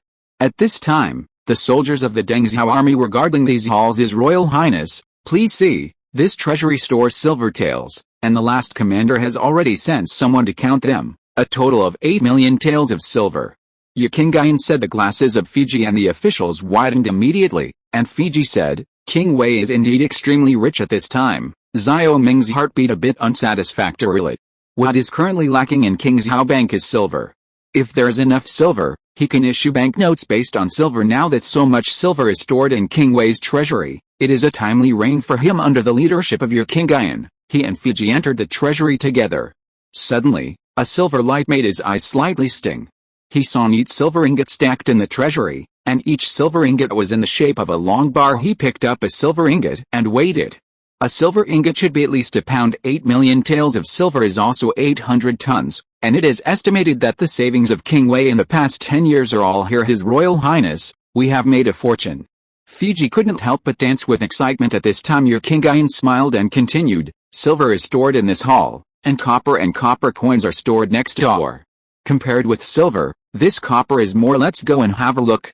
Xiao Ming was elated. This time he really got rich overnight, and this time, the business of attacking Wei Di was a big profit. Then the group went to the bronze hall, where there were 1,200 tons of copper stored, and then they went to the hall where cloth, raw silk, tea, and porcelain were stored. At the end of the trip, they went to the granary in Jinling City, but Yi Qingyan still doesn't know the specific amount of grain in the granary, because the quantity is too large to be weighed. After getting to know the Jinling City treasury, Xiao Ming's whole person seemed to relax. He said, now the problem of food is finally solved. With the food collected from Wei, the army of Feng Guo will not have to worry about running out of food. Exactly. Fiji smiled. With the support of Wei Di's granary, His Highness is even more powerful. Ha ha ha. Everyone laughed at the same time. After coming out of the Jinling mansion, Xiao Ming said to Yi Qingyan, by the way, where is King Wei? Go back to your highness. Now King Wei is being held in the prison in Jinling City, and at the same time King Wei's relatives are also being detained. Xiao Ming nodded and said, take this king to see him. Yes, your highness. Yi Qingyan took Xiao Ming to the prison in Jinling City. After walking for another 20 minutes, Xiao Ming and the others arrived at the Jinling City prison. At this time, Yi Qingyan sent someone to bring King Wei out of the cell. After a while, the filthy King Wei walked out of the prison. Seeing the pale-haired and sullen King Wei, Xiao Ming sighed slightly. Compared with the former King Wei who was in high spirits, the current King Wei is just about old man at this time. King Wei squinted his eyes and seemed to be very uncomfortable with the light outside. When he got used to the light outside, he could clearly see Xiao Ming standing in front of him. Xiao Ming, you're still here. King Wei smiled and said, how is it? My Jinling City is very prosperous. Jinling City is indeed very prosperous, Xiao Ming said lightly. He saw a trace of hysterical madness in King Wei's eyes. Ha ha ha. This king owns such a wealthy Jinling City but lost to you. Why? Why is this? King Wei's eyes stared straight at Xiao Ming. Yi Qingyan stood a little closer to Xiao Ming at this time, for fear that King Wei would violently hurt others because the destiny does not belong to you. Xiao Ming gave King Wei a desperate answer. Destiny? Destiny. The madness in King Wei's eyes gradually turned into sadness. Yes, destiny is not mine. Destiny is not mine. It's not my fault. It's destiny. Fiji sighed. Your Highness, King Wei is probably crazy. No, he's not crazy. He's just too unwilling to fail. Xiao Ming said, Fei Zhou always thought how to deal with King Wei. King Wei's treason is a heinous crime. Only Bai Ling and poisoned wine can do it. Fiji said firmly. Xiao Ming's eyes narrowed. The feudal dynasty was so cruel. Cutting grass and rooting was something every emperor would do. Now Xiao Ming has gradually adapted to this world. This civilization has just germinated, but in a world where barbarism is still in power, if you want to survive in this world, you must learn to be ruthless. He nodded. Give him a glass of poison bar. Wei Guo is dead, and there is no longer a need for a Wei Wang. Chapter 610. The Hope of the Medical School. Ha ha ha. King Wei looked up to the sky and laughed. He suddenly pointed at Xiao Ming and said, Shuzi, you are cruel enough. This king misunderstood you before, and it is also my fault that this king had a trace of unbearable heart and didn't kill him 4 years ago. You uncle, there is no regret medicine in the world. There is only one throne, and only one will win in the end. Xiao Ming's eyes were cold. King Wei's expression gradually calmed down, the madness in his eyes all faded, and he looked at Xiao Ming with an inexplicable look in his eyes. My nephew, you are the only one among the princes that I misunderstood, and I'm afraid your father is also. I wouldn't expect you to have such an achievement today. Uncle Wang lost, but Uncle Wang is also very happy. At least this world belongs to our Xiao family. After saying this, King Wei turned around and walked slowly towards the prison. At this moment he was like an old man in the twilight. Xiao Ming frowned. This ancestral motto of the Xiao family not only affected Xiao Wangsun, but also King Wei. Your Highness, do you want to bring King Wei back? Yi Qingyan said. In his opinion King Wei was too rude. No need, he is King Wei after all, leave him the last bit of dignity. Xiao Ming said. Yi Qingyan nodded, seemingly seeing Xiao Ming's mood because King Wei was a little unhappy. Fiji suddenly said, Your Highness, this Jinling city is not only prosperous, but also a place of outstanding people. Wang Tingzi, a famous doctor from the Great Yu Kingdom, lives in Jinling city. Wang Tingzi? When Xiao Ming heard the words, some trivial memories flashed in his mind. The Wang Tingzi you are talking about is the traveling doctor who claims to have traveled all over the Great Yu country. Yes, Your Highness, Wang Tingzi went out to travel when he was young, and at the same time became a doctor in the world. It is said that Wang Tingzi has no reservations about his medical skills. Anyone who wants to study medicine with him will teach it, and even teach some women. Really? Xiao Ming was a little surprised when he heard that. Since the death of Dr. Sun, the construction of the medical school has been hit hard, and there is no one person in the academy who can stand up during this period of time. He has been looking for a suitable candidate to lead the medical school, and now Wang Tingzi in Fiji's mouth is undoubtedly a very suitable candidate. Wang Tingzi? Yi Qingyan scratched his head at this time, and he suddenly said, Damn, Your Highness, the general will arrest Wang Tingzi as the king of Wei at the end. What? Fiji was shocked when he heard the words, this Wang Tingzi is a hermit master, and he will never serve anyone. How could he be from King Wei? The last general doesn't know who this Wang Tingzi is. When the lower official searched the Wei Wang mansion, he found that a doctor was treating a patient. He thought it was the medical officer of Wei Wang, so they arrested him together. Yi Qingyan felt a little wronged. Xiao Ming showed a helpless look, and he couldn't blame Yi Qingyan. He didn't know much about Wang Tingzi himself. He said, Where did you detain Wang Tingzi? This king went to see him in person. Returning to his highness, the last general did not put him in prison, because many soldiers were injured during the siege, so the subordinate kept him alone in a courtyard and let him heal the soldiers. Every day Xiao Ming breathed a sigh of relief. At least Yi Qingyan hadn't offended anyone yet, and he immediately asked Yi Qingyan to take him to see Wang Tingzi. Following Yi Qingyan, Xiao Ming and Yi Qingyan to a band mansion. Fiji and a group of officials did not follow. Xiao Ming asked Fiji to bring officials to Jinling Fuya to establish an institution for the governance of Jinling city. When the two arrived, Wang Tingzi was sitting in the yard reading a medical book. When he saw Xiao Ming, Wang Tingzi just talked and glanced at Xiao Ming and then read the book. Xiao Ming learned from Fiji that Wang Tingzi's character was very stubborn, never afraid of the powerful. Because of this he offended many nobles. However, in Xiao Ming's view, it is not normal for a hermit master to have no temper. After all, he has great ability, and he has the capital of self-confidence. Naturally, Wang Tingzi had never seen Xiao Ming, and seeing Xiao Ming following Yi Qingyan, he was even more lazy to pay attention. Seeing that Wang Tingzi was so rude, Yi Qingyan wanted to speak up and teach Wang Tingzi a lesson, but Xiao Ming stopped him. Xiao Ming ordered Yi Qingyan to prepare a pen, ink, paper and inkstone for himself, but he sat down directly in front of Wang Tingzi. According to Fiji, Wang Tingzi is already 53 years old, but Wang Tingzi in front of him has black hair and a strong body. He is more energetic than the average King Zhao. There are techniques for health preservation in Chinese medicine. Xiao Ming did not give his name when he sat down.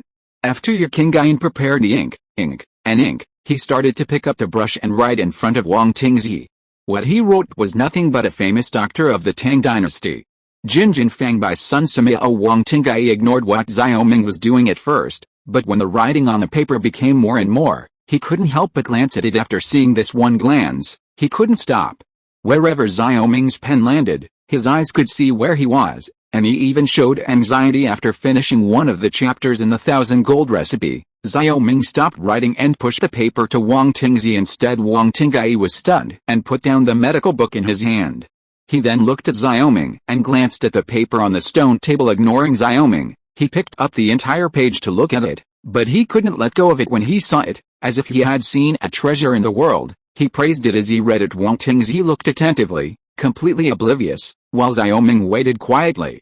For this kind of hermit master, he still needs to be a corporal. Although he can leave medical books at the medical school, it is impossible to study a professor without a person who is proficient in medicine. After a while, Wang Tingzi put down the paper, and with a beard, he nodded slightly. His Royal Highness Qi has been bothered. Yi Qingyan and Xiaoming were both stunned. Xiaoming said, "How do you know that I am King Qi?" When Lao Zai was in Chang'an, he had met concubine Zhen, the mother concubine of His Royal Highness King Qi, and also gave her a pulse.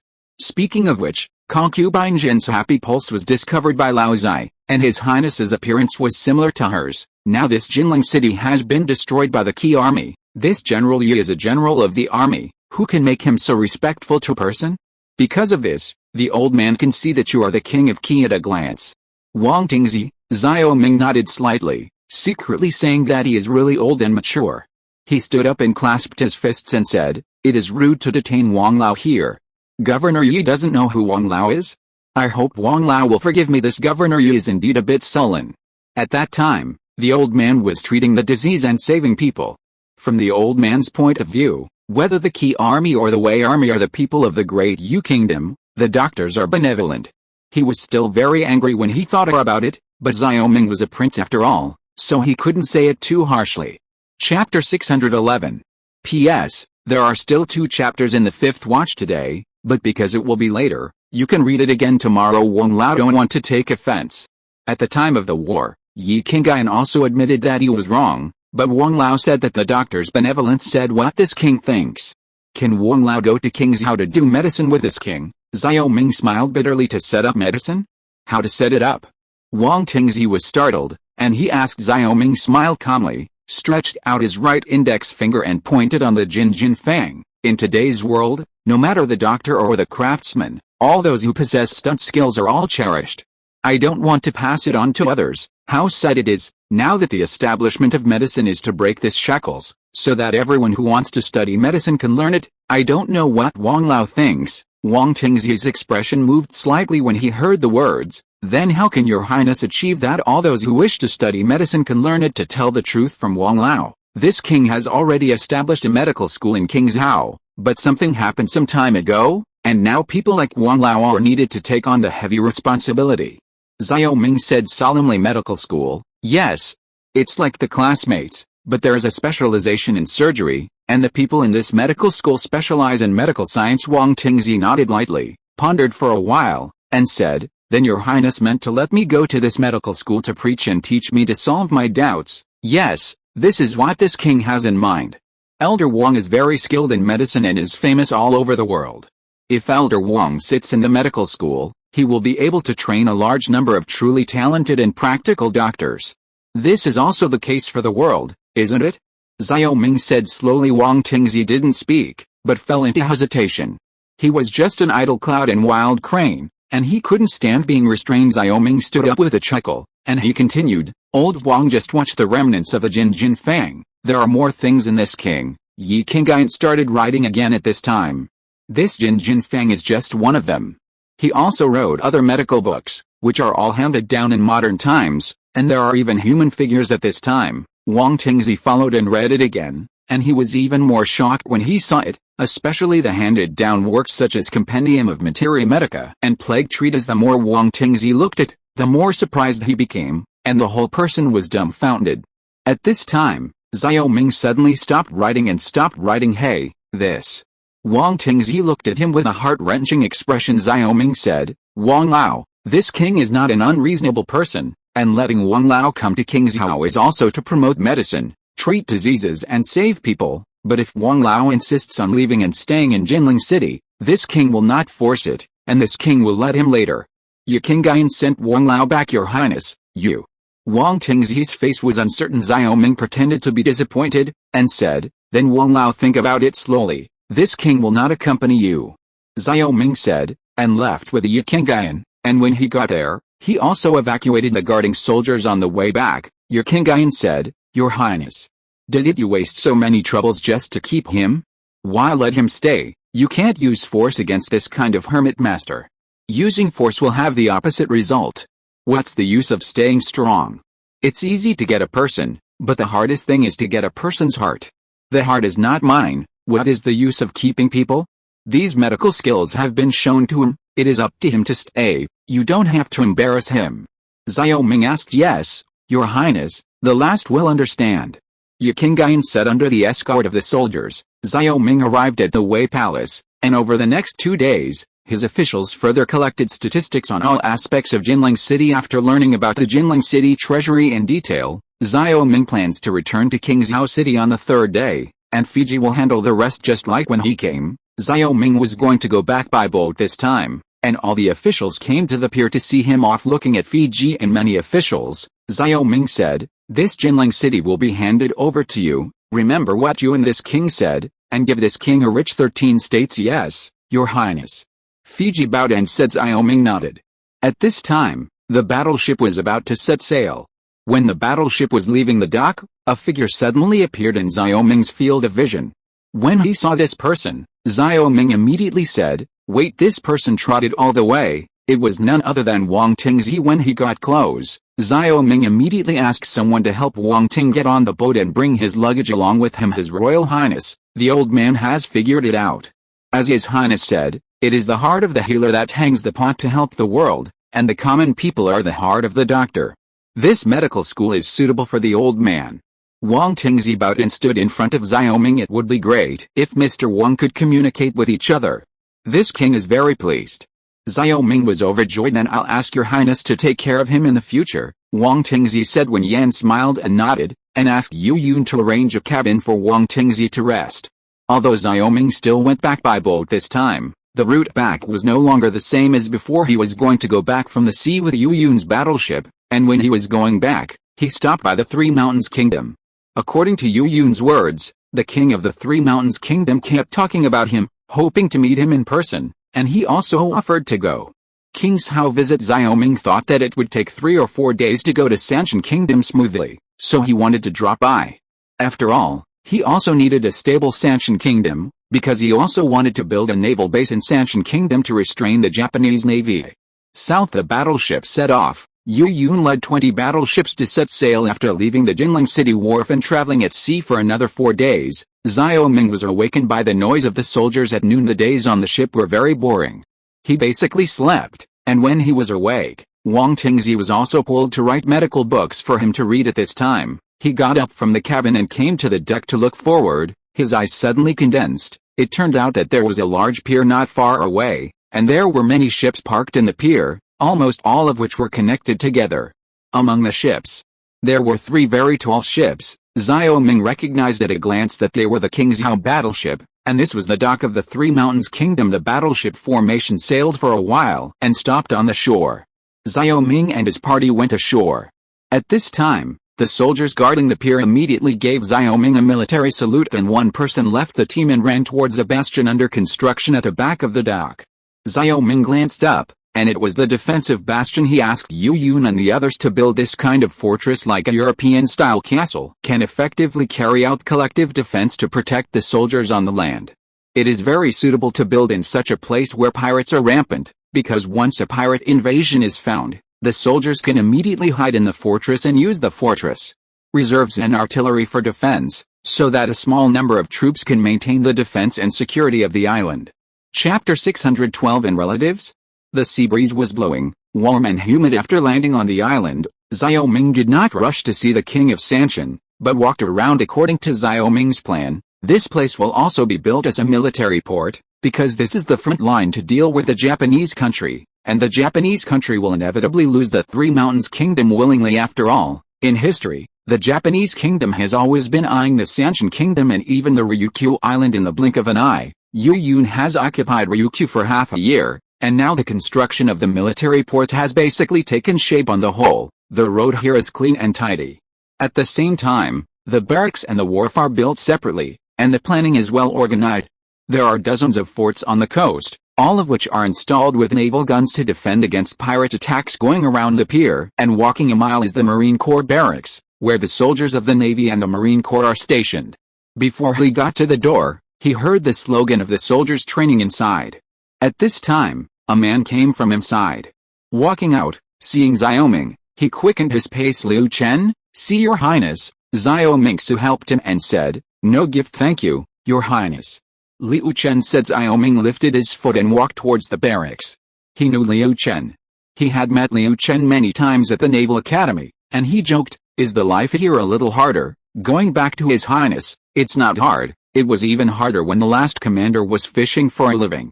Liu Chen said. Xiao Ming nodded. Just don't be afraid of hardship.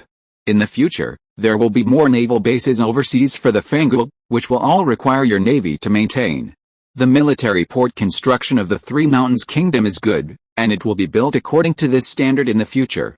This place, although it is very small, King's House food is also expected to be supplied here, and it is you who are responsible for safeguarding the overseas interests of the Great Yu Kingdom. His Royal Highness trusts us so much, and we will never fail His Highness's King Qi. Liu Chen said loudly. With a firm tone, Xiao Ming patted Liu Chen on the shoulder. For him, these ordinary generals and soldiers are the cornerstone of the future of Fangul. After a few simple chats, the three of them walked into the barracks laughing and talked all the way, and in the barracks they discussed some issues concerning the construction of the Three Mountains Kingdom with the three of them. Not long after, there was a loud noise outside the barracks, and a soldier came to report. His Royal Highness, the King of Sanshan, heard that His Highness was here, and came to pay his respects to His Highness. The news of the Three Mountain Kings is well informed. Xiao Ming said with a smile. Yu Yun said, this Three Mountain King is obedient, but he has always been afraid that we will leave, and this place is occupied by Japanese pirates again. At that time, they will probably end up miserably, because when the Japanese pirates occupied the place for the first time, they killed 3 of his sons. Xiao Ming nodded. There is a management cost to consider for overseas occupation. If you don't need management, it is naturally the best way to get the materials you want. That's why Xiao Ming decided to let the Sanshan King continue to manage this place. And when the Great Yu Kingdom is unified and there are enough talents, they will completely take over the Sanshan Kingdom. Let's go out with this king to meet him. Xiao Ming got up. He felt that he didn't need to put on a posture of the Kingdom of Heaven. After all, a visit to a country in modern times can also be respected. He needs the help of the 3 mountain kings now, and he should make people willing to do so. Yu Yun and Liu Chen looked at each other, but they still followed Xiao Ming out. Outside the barracks, the king of Sanshan was waiting anxiously. When he saw a young man walking out surrounded by Yu Yun and Liu Chen, he immediately knelt down and said, Xiao Wang sees His Royal Highness King Qi. The 3 mountain kings are exempted from the ceremony. Xiao Ming lifted the 3 mountain kings up and said, the 3 mountains kingdom has been canonized by the Great Yu Kingdom and all dynasties. Now, because of the complicated affairs of the state, the 3 mountain kings are neglected and the Japanese pirates are allowed to run rampant here. It is really inappropriate. The king of 3 mountains showed an expression of weeping. He said, thanks to His Royal Highness King Qi's perseverance, I hope His Highness will be able to take care of you from now on. Don't forget this place. Xiao Ming nodded. This king came here in person to reassure the 3 mountain kings. Hearing this, the king of Sanshan immediately smiled and said, Your Highness, when Xiao Wang came, he was ordered to prepare a banquet. I hope His Royal Highness can drink wine together in Xiao Wang's palace, so this king is disrespectful. Xiao Ming said. After drifting at sea for a few days, Xiao Ming was also a little tired. At this time, he needed to adjust, so he prepared to take Yu Yun and Liu Chen to the dinner. As night fell, the 3 of Xiao Ming and Wang Tingzi went to the 3 mountains kingdom under the protection of the soldiers. At this time, the 3 mountain kings had prepared a seafood feast. In such a place, there was a lack of meat, and only seafood was abundant. The 3 of them sat down and were immediately attracted by the variety of seafood at the banquet, including abalone, lobster, sea crab, and fish of various colors, and even shark fins, and they were all very large, which is definitely extremely luxurious in the eyes of modern people. Looking at these meals, Xiao Ming was not in a hurry. At this time, Wang Tingzi first took out the silver needles and tried them one by one. After seeing no difference, he nodded. Sanshan Wang just remembered something at this time. The Japanese kingdom has been occupying the Shanwang kingdom for more than 10 years. It is inevitable that there will be people on the island who are pro-Japanese. Pao Ding tried each dish to prove the safety of the ingredients. Xiao Ming praised the attitude of the 3 mountain kings. At this time, the 3 mountain kings clapped their hands again, and suddenly a group of women in red dance clothes danced like butterflies. The head of a woman covered her face with a white gauze, facing Xiao Ming, and cast her eyes on Xiao Ming from time to time during the dance. Yu Yun and Liu Chen were already dumbfounded. Not long ago, the 2 of them were old and rude.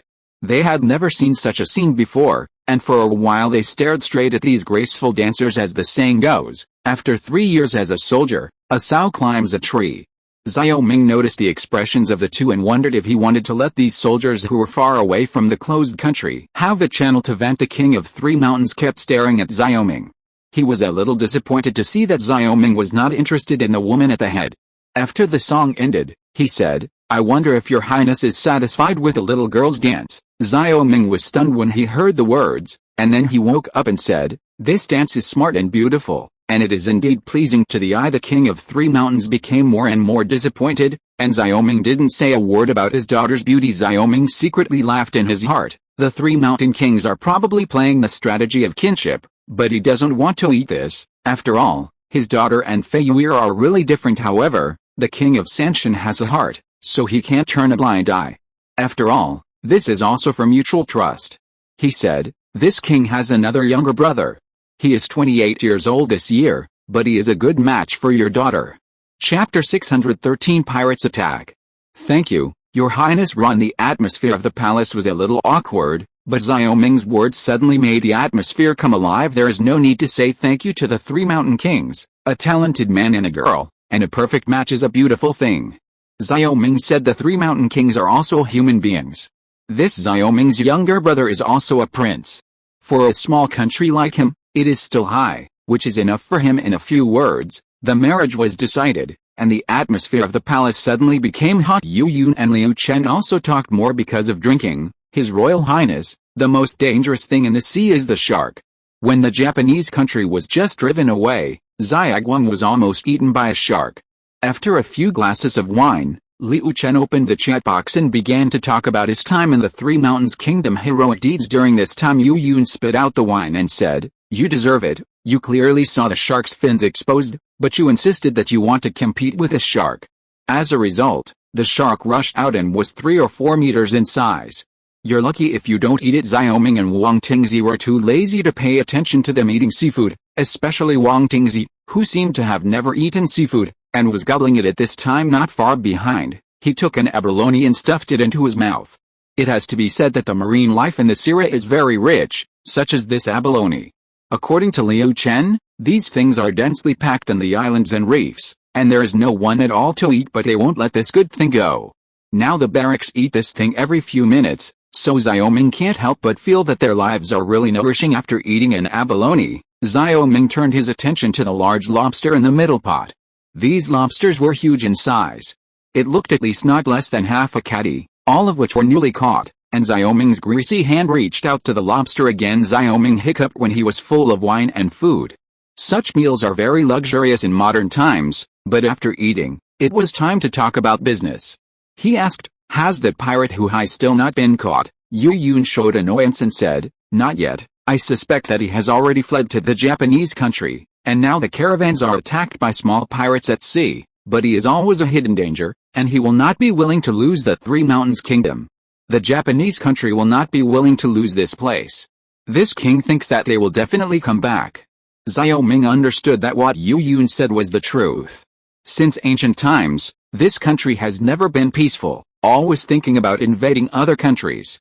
History: the dynasties in the past conducted several conquests against the Japanese country, but they all ended in failure. But since Xiao Ming came, he would not raise tigers and let them grow up. While they were talking, a huge fleet was being assembled at the Nagasaki wharf in the Japanese country. On the pier, Hu Hai is carefully accompanying a Japanese man. This man is wearing a wide black kimono, a black triangle hat, and a pair of triangle eyes. He looks daunting when looking forward to it. He was defeated in Ryukyu. "Sakai Hu Hai, you need to take the main responsibility for losing the Three Mountains Kingdom, so let your people drive in front after you set off," Sakai said in a commanding tone. A look of anger flashed in Hu Hai's eyes upon hearing this. After being defeated by the King's Hao fleet, he took the remaining soldiers and ran to the Wa Kingdom.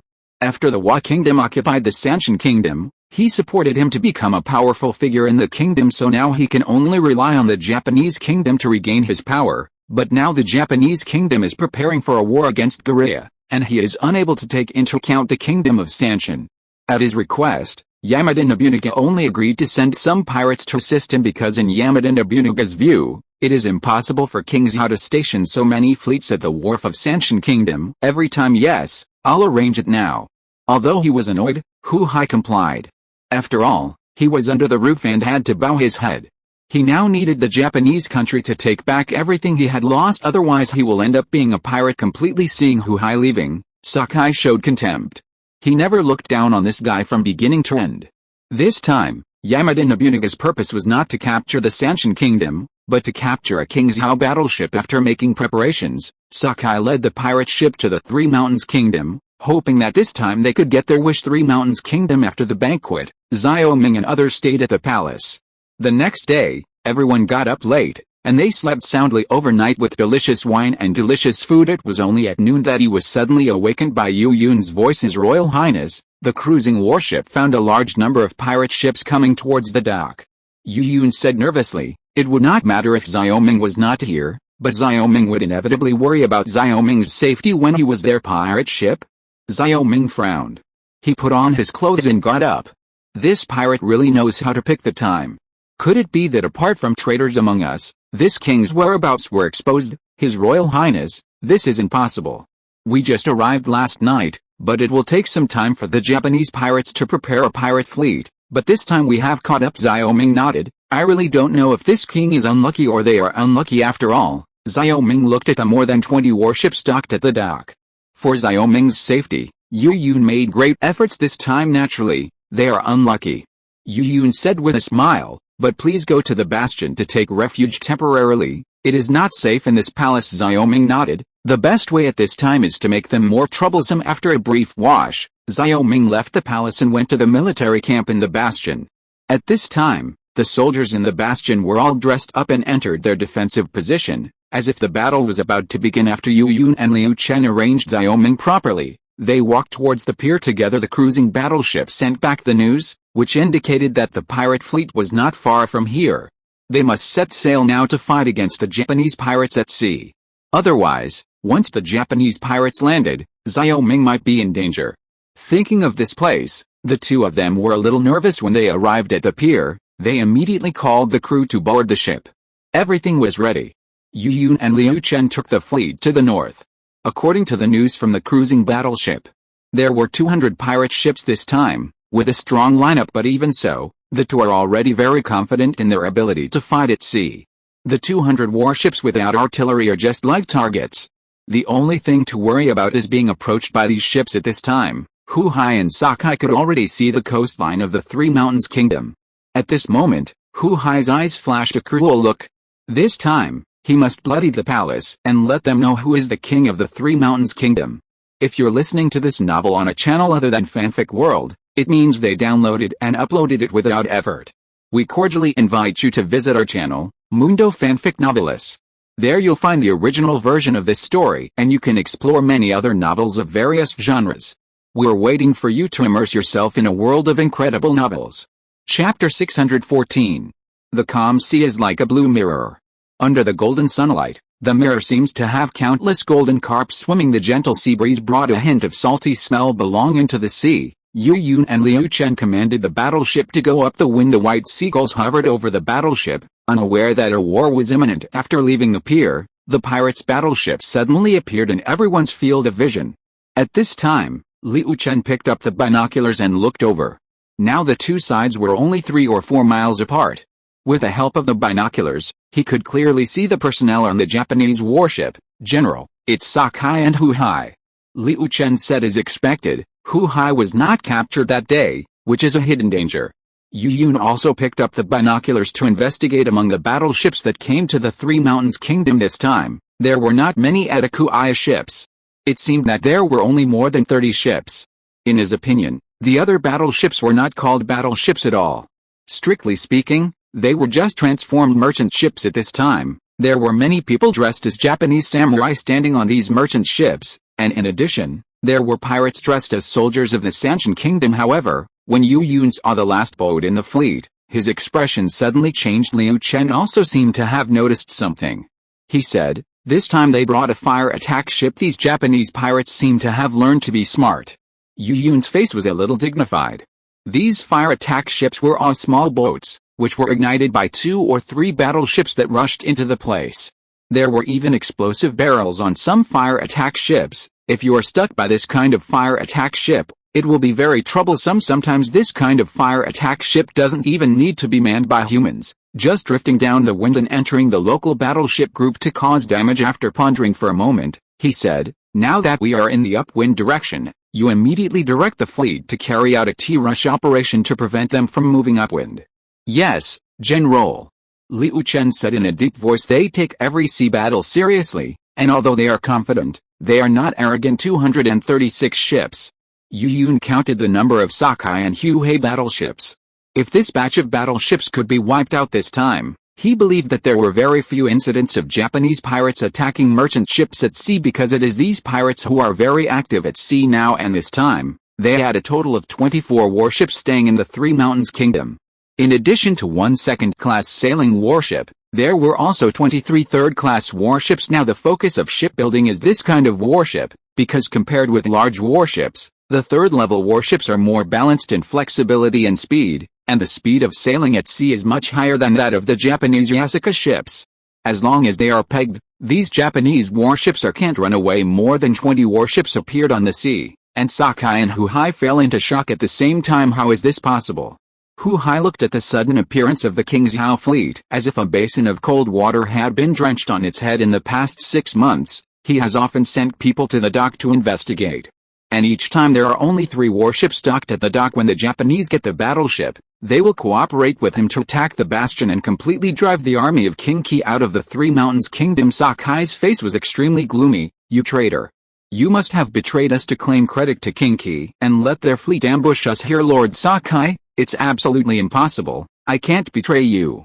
Huhai was also a little flustered at this time. During this period of time, they had fought against King Zhao warships many times at sea, but the speed, firepower, and flexibility of King Zhao warships were much higher than their warships. Every time they attacked a merchant ship and were discovered, there was only one fate, that is, they were sunk by the artillery fire of the King Zhao battleship. It is precisely for this reason that Sakai is angry, because now the distance is so close, more than 200 warships can't turn around in time, which can't help but remind him that this is a trap. "Really? In this case, you will lead your fleet to stop them now," Sakai said angrily. He would not foolishly engage in battle with the King Zhao battleship at sea. Now Huhai's face suddenly turned pale. He took a step back, and also remembered the horror of the King Zhao battleship half a year ago. "I knew that you betrayed us. Now you have 2 choices. Either take your people to attack now, or I will kill you with my own hands. Which one do you choose?" "Sakai, I didn't betray you. You can't treat me like this." At this moment, the 2 Japanese soldiers grabbed Huhai, and Huhai's face suddenly turned pale. "Everyone will say, you don't even want a chance to prove your innocence now. How can I trust you?" Sakai said, and then he gave the 2 soldiers a look. The 2 soldiers immediately escorted Huhai to the bow of the ship, and he drew out the bushido and was ready to take out his sword and fall. Huhai was finally desperate, and he begged for mercy. I'll go. Hearing this, Sakai showed a satisfied smile and said, "If you make this decision earlier, you won't have to suffer." Huhai's face was cloudy and uncertain, and it was only then that he realized that the daimyo of Sakai and Japan never regarded him as a human being. In their eyes, he was just a dog. Despite the sadness in his heart, he still let his fleet rush towards the King Zhao battleship. Yu Yun has been observing them. The movements of the 2 on the ship also fell into his eyes. The chaos on the ship only lasted for a while and then ended, and then he saw some warships moving in his direction. Yu Yun was a little strange and didn't understand what was going on, but he just thought about it and stopped thinking about it. At this time, the battleship commanded by Liu Chen had slowed down, and it was ready to engage in battle. Sure enough, the battleship began to turn in a short while, and the side of the battleship turned towards Huhei's fleet. Because the Huhei fleet had too many fleets, Liu Chen did not dare to risk the battleship getting too close. Otherwise, once Huhei's battleship approached the battleship, there will be countless ways to deal with his ships once in contact. At that time, the sailors of the other side will jump into the sea and use chiseling and burning on their warships. In the past, when they fought at sea, they all suffered from these despicable methods by Japanese pirates, and the most important thing is that this time Xiaoming is on the island. It is even more impossible for him to take this risk this time. Liu Chen's battleship was divided into 3 groups. He led the central army. While he was preparing, the left and right fleets flanked the flanks of the pirate battleship. They were ready to break the retreat of the pirate warship and annihilate the enemy in one go. Now their duty is to compete for sea power, and the opportunity to destroy the vitality of the Japanese must not be missed. Hu Hai and Sakai stood on the bow and looked at the King's Hao battleship that was turning more and more ugly. They understood that this was a sign that the King's Hao battleship was ready to fire. Chapter 615 Battle of Extermination. P.S. There are only 2 updates today, and I will make up for it tomorrow. The subscriptions have dropped dramatically these 2 days. Snails are always restless. I don't know if the problem of the chapter or some people turn to pirated copies. I didn't care when I used to go to work. Under the pressure, after 4 or 5 shifts every day, the results are not as good as those of 2 shifts a day. To be honest, it is really a bit blue and thin mushrooms, and I will not say more. I hope everyone will support me. The King's Hao battleships were connected to the first place on the vast sea, and the white canvas was instigated by the wind to make the battleships line up in a one shape on the sea. Hu Hai's warships came from north to south. Before the battle, a T-shape was formed between the 2 fleets, which was the most classic battle formation in the era of sailing warships because this is enough to allow the fleet to use 100% of its firepower. Can the general begin? Liu Chen asked. Yu Yu nodded, and he said, let's start. Get rid of these pirates as soon as possible. For him, he has no worries about this battle. In the face of the absolute power gap, the war is just a one-sided crushing. As long as they are not attacked, they will not suffer defeat. Yes, General. Liu Chen turned around and returned, and he asked the flag bearer to signal the flag to the battleship that came out. The small red flag was waved in the hands of the messenger, and then a roar sounded. Standing on the flagship, Liu Chen and Yu Yun saw countless black spots flying towards the pirate warships in the distance like lightning. Whether it was the Japanese warships or Hu Hai's warships, the navies who were still in the traditional side-to-side battle just rushed over in a swarm, and their battles were unorganized. Now Sakai and Hu Hai once again showed their ignorance of naval tactics. At this time, the first batch of more than 30 warships charged like soldiers charging under the great bombs fired by hundreds of artillery pieces. More than a dozen seagoing ships were instantly beaten into hornets' nests, and the crew on board were almost killed and injured after the first round of shelling. Sakai's heart skipped a beat, a primitive fear of death alone. Looking at the destroyed battleship in the front row, Sakai's face seemed to be covered with a layer of yellow wax, and Hu Hai was so frightened that his legs went weak and he sat directly on the ground. Many have all turned into wood scum. The soldiers on the ship howled miserably. They were either seriously injured by the shells or jumped into the sea. For a while, there were screams of pirates before they died. The seawater had been dyed red, and the smell of blood was very disturbing. Sea fish are attracted. Help, help. The soldiers in the water shouted desperately, but Hu Hai could only look numbly at the struggling men in the water. Send the second wave fleet. Sakai suddenly shouted hysterically at this time, and then he ordered his warship to retreat. Hu Hai suddenly understood that Sakai did not suspect that he was a traitor at all, but wanted to use his own men as meat shields to let him retreat calmly. He was angry, but the Japanese soldier's knife was on his neck, and he could only continue to send warships for his own life. It's just that he overestimated the loyalty of the soldiers.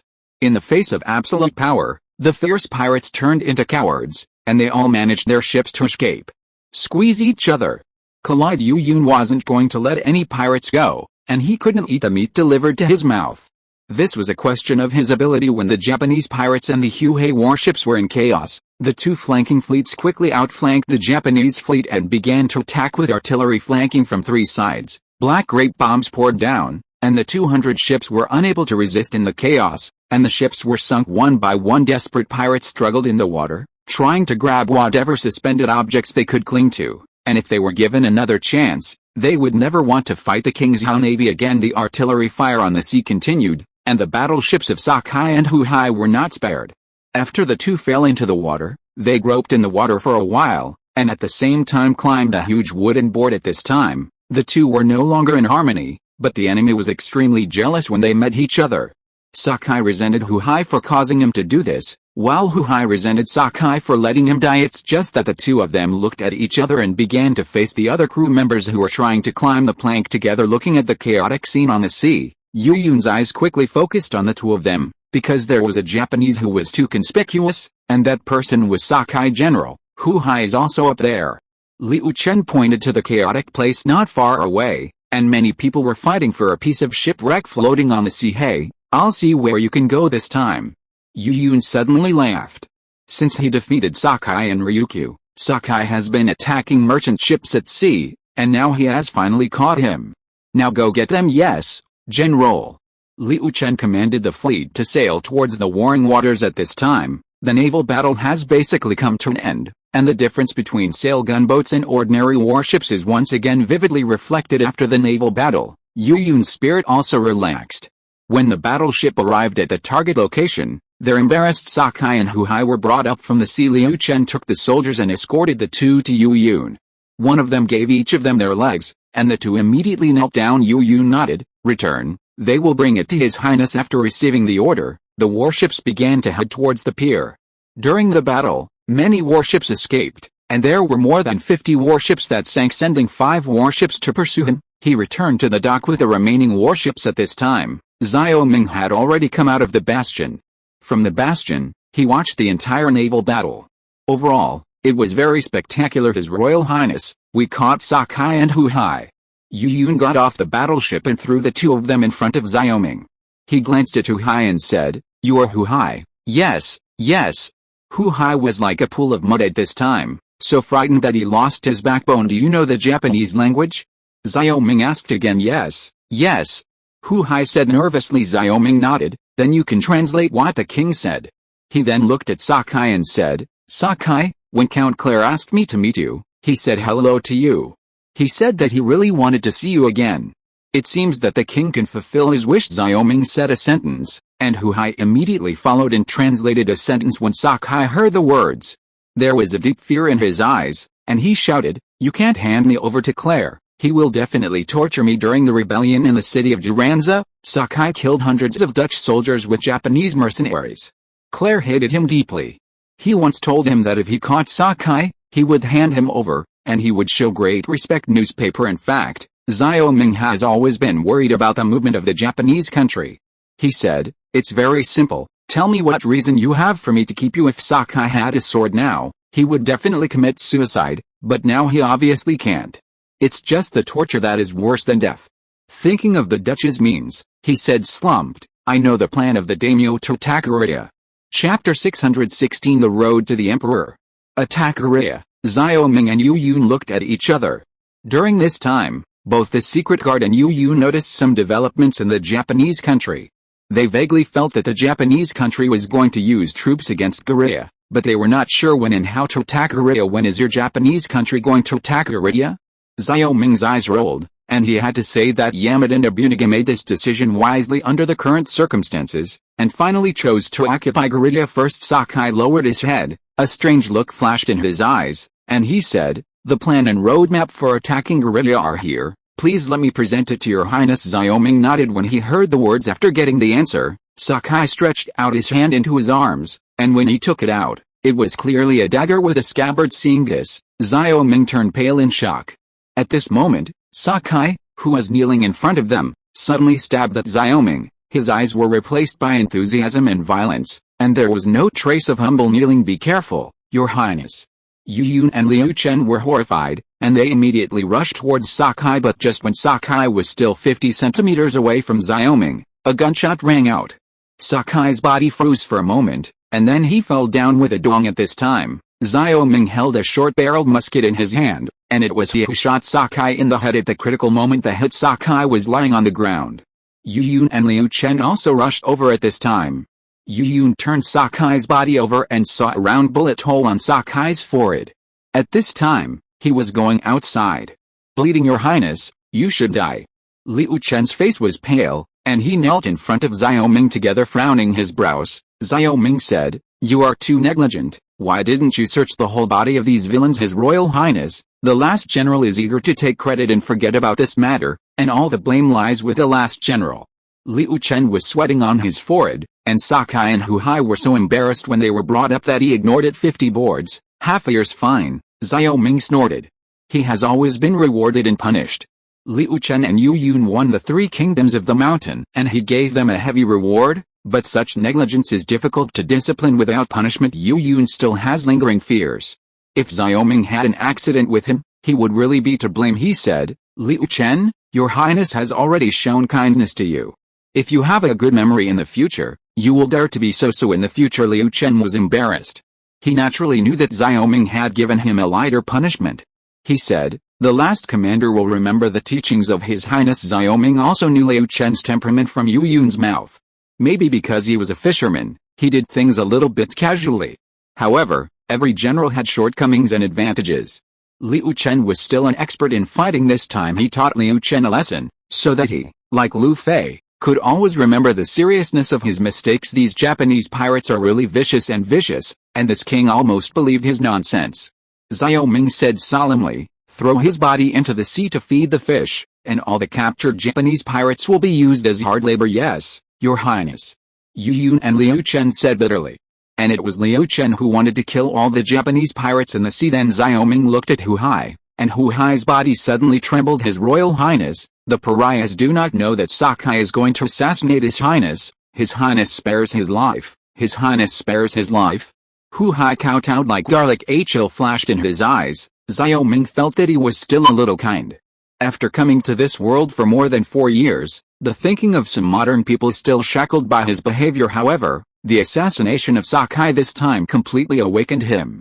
Although technological civilization has been born in the West, barbarism is still the main theme of this world. "Kill it." Xiao Ming said coldly that from now on, everything he does must weigh the pros and cons. Obviously, it is better for Hu Hai to be dead than alive. When Yu Yun heard the words, he gestured to the 2 soldiers, who immediately dragged Hu Hai out for execution. At this moment, the king of the 3 mountains also arrived, and he was overjoyed to see Hu Hai, who had been showing off his might in front of him, was caught. His men had already told him the result of this naval battle, that both Hu Hai and the Japanese warships were defeated. "His Royal Highness King Qi, can you hand over Hu Hai to Xiao Wang for personal disposal?" The king of Sanshan made no secret of his hatred for Hu Hai at this time. Sure, Xiao Ming said that the current 3 mountain kingdom needs the 3 mountain kings to maintain its rule, and it is also an appropriate choice to give some small favors. Hu Hai knew he was going to die, and he didn't struggle. The king of 3 mountains grabbed a long sword from a soldier and stabbed it into Hu Hai's chest. With a scream, Hu Hai opened his eyes wide and slowly fell into a pool of blood. "Thank you, Your Highness. Xiao Wang's revenge has finally been avenged." The 3 mountain kings were grateful. Xiao Ming said lightly, "Hu Hai is dead, and the Japanese pirates have also been hit hard. From now on, the safety of the 3 mountains kingdom is safe. I hope that the 3 mountain kings will remember the responsibility of Fanbang." "Yes, Your Highness," said the 3 mountain kings. Xiao Ming came to Sanshan Kingdom this time just to inspect here. King Cao has a lot of government affairs, and he didn't want to stay here. After 2 days of rest, he returned to Dengzhou with a King Cao battleship on the flagship. Looking at the disappearing pier, Yu Yun suddenly asked, "Why didn't Your Highness agree to the request of the 3 mountain kings for a marriage and bring the daughter of the 3 mountain kings into the harem? Now His Highness is the honor of the 95, and such an ordinary official is still 3 wives and 6 concubines. Wouldn't it be beautiful to have one more beauty in the harem?" "Ha ha ha. You still haven't seen the play of the 3 mountain kings. This king asks you, since his son was killed by Hu Hai, if he has such a good-looking daughter, how could Hu Hai let it go?" Yu Yun was stunned for a moment, and suddenly realized, this king of the 3 mountains, how dare he deceive His Highness? "I really need to clean up." "It's okay, it's okay. When the great Yu kingdom was married to the barbarians, it wasn't a princess. This form of marriage is just a pretense. This king has chosen a prince for him to give him enough face," Xiao Ming said. His Royal Highness said that the last commander almost believed it to be true. Yu Yun said with a wry smile. The ship drifted at sea for 4 days, and on the 5th day the battleship arrived at Dengzhou Pier. Compared with a year ago, Dengzhou is obviously much more prosperous now. Many merchants are busy in maritime trade in and out of the city. However, this time Xiao Ming did not stay at sea for a long time. Instead, he took a day off and returned directly to Kingzhou. Now that King Wei is dead, and Wei and Qi are connected together, he really has no idea how the other 3 vassal kings will react. It is for this reason that he is anxious to go back. Sure enough, when he returned to Kingzhou, Pang Yukin immediately found him. His Royal Highness, King Zhao, King Liang, and King Yan arrived in Kingzhou a few days ago to denounce His Highness for reneging on his promises and violating the truce contract. They said that if His Highness does not return the occupied city, they will join forces to attack His Highness. Chapter 617 Threat from the Vassal. P.S. There is one more chapter. After yesterday's single chapter, many readers made comments. Snail admitted that the plot was a little dull during this time, and Snail was also very anxious, and sometimes even felt that he could not write, But Snail was also adjusting his state and working hard right wonderfully. When did this happen? Sitting on the main seat in the main hall, Xiao Ming's expression was as cold as water when he decided to capture Jinling City. He thought that there might be such an outcome.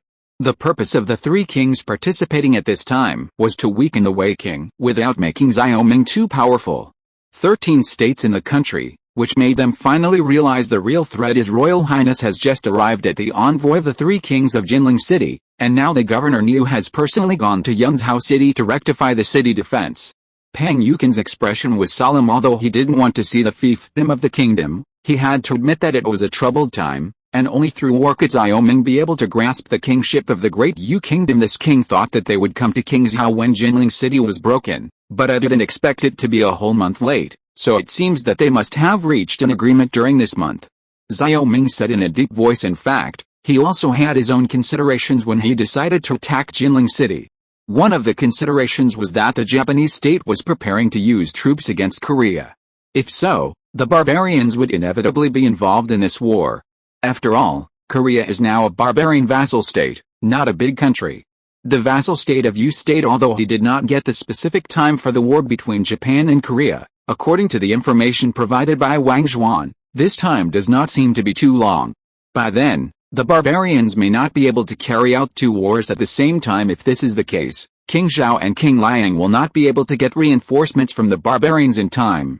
In this way, he is not afraid of the coalition of the three kings. After all, although they have the same idea on this matter, they are not monolithic, and they are very suspicious of each other. There is only one emperor of the great Yu kingdom, and everyone wants to be. What your highness said is very true, but this is how we should deal with it. Pang Yukin knew that war was unavoidable, and now he can only take the initiative to deal with it through the war against Wei State. Xiao Ming became stronger and stronger. It was for this reason that he became more confident, and the most important point was that his eyes did not stop at the 3-acre land of the great Yu State. In this glorious age of great voyages, his goals were seas and colonies. It is precisely because of the accumulation of later generations in the era of great voyages that the Western countries now have the most extensive distribution of white people in the world today. Because of the large number of colonies, so white people look down on other races so much now that he came to this world. Xiao Ming's ambition was not justified in the nest. What he wanted was to build a huge pan-continent and ocean empire. For him, it is necessary to end the domestic war as soon as possible, so that the united great Yu country can be united to the outside world. It's just that he understands that this is a very difficult task. The vassal kings with different surnames rule their own vassal kingdoms for generations, and the people are more loyal to the vassal kings than the royal family. The only reason why he was able to easily occupy the Wei kingdom is that on the one hand, his military strength is strong, and on the other hand, King Wei and Xiao Ming are both royal clansmen, and the people do not have much resistance to him, and the will to resist is weak. Moreover, his identity is a prince, and inheriting the royal territory is also destiny. However, this is not very useful when facing the other three kings. This time we can't react passively. King Zhao has just occupied Jianmengan and has not yet established a firm foothold in Shu. The strength of the king of Shu is still there. Now we need to support the king of Shu.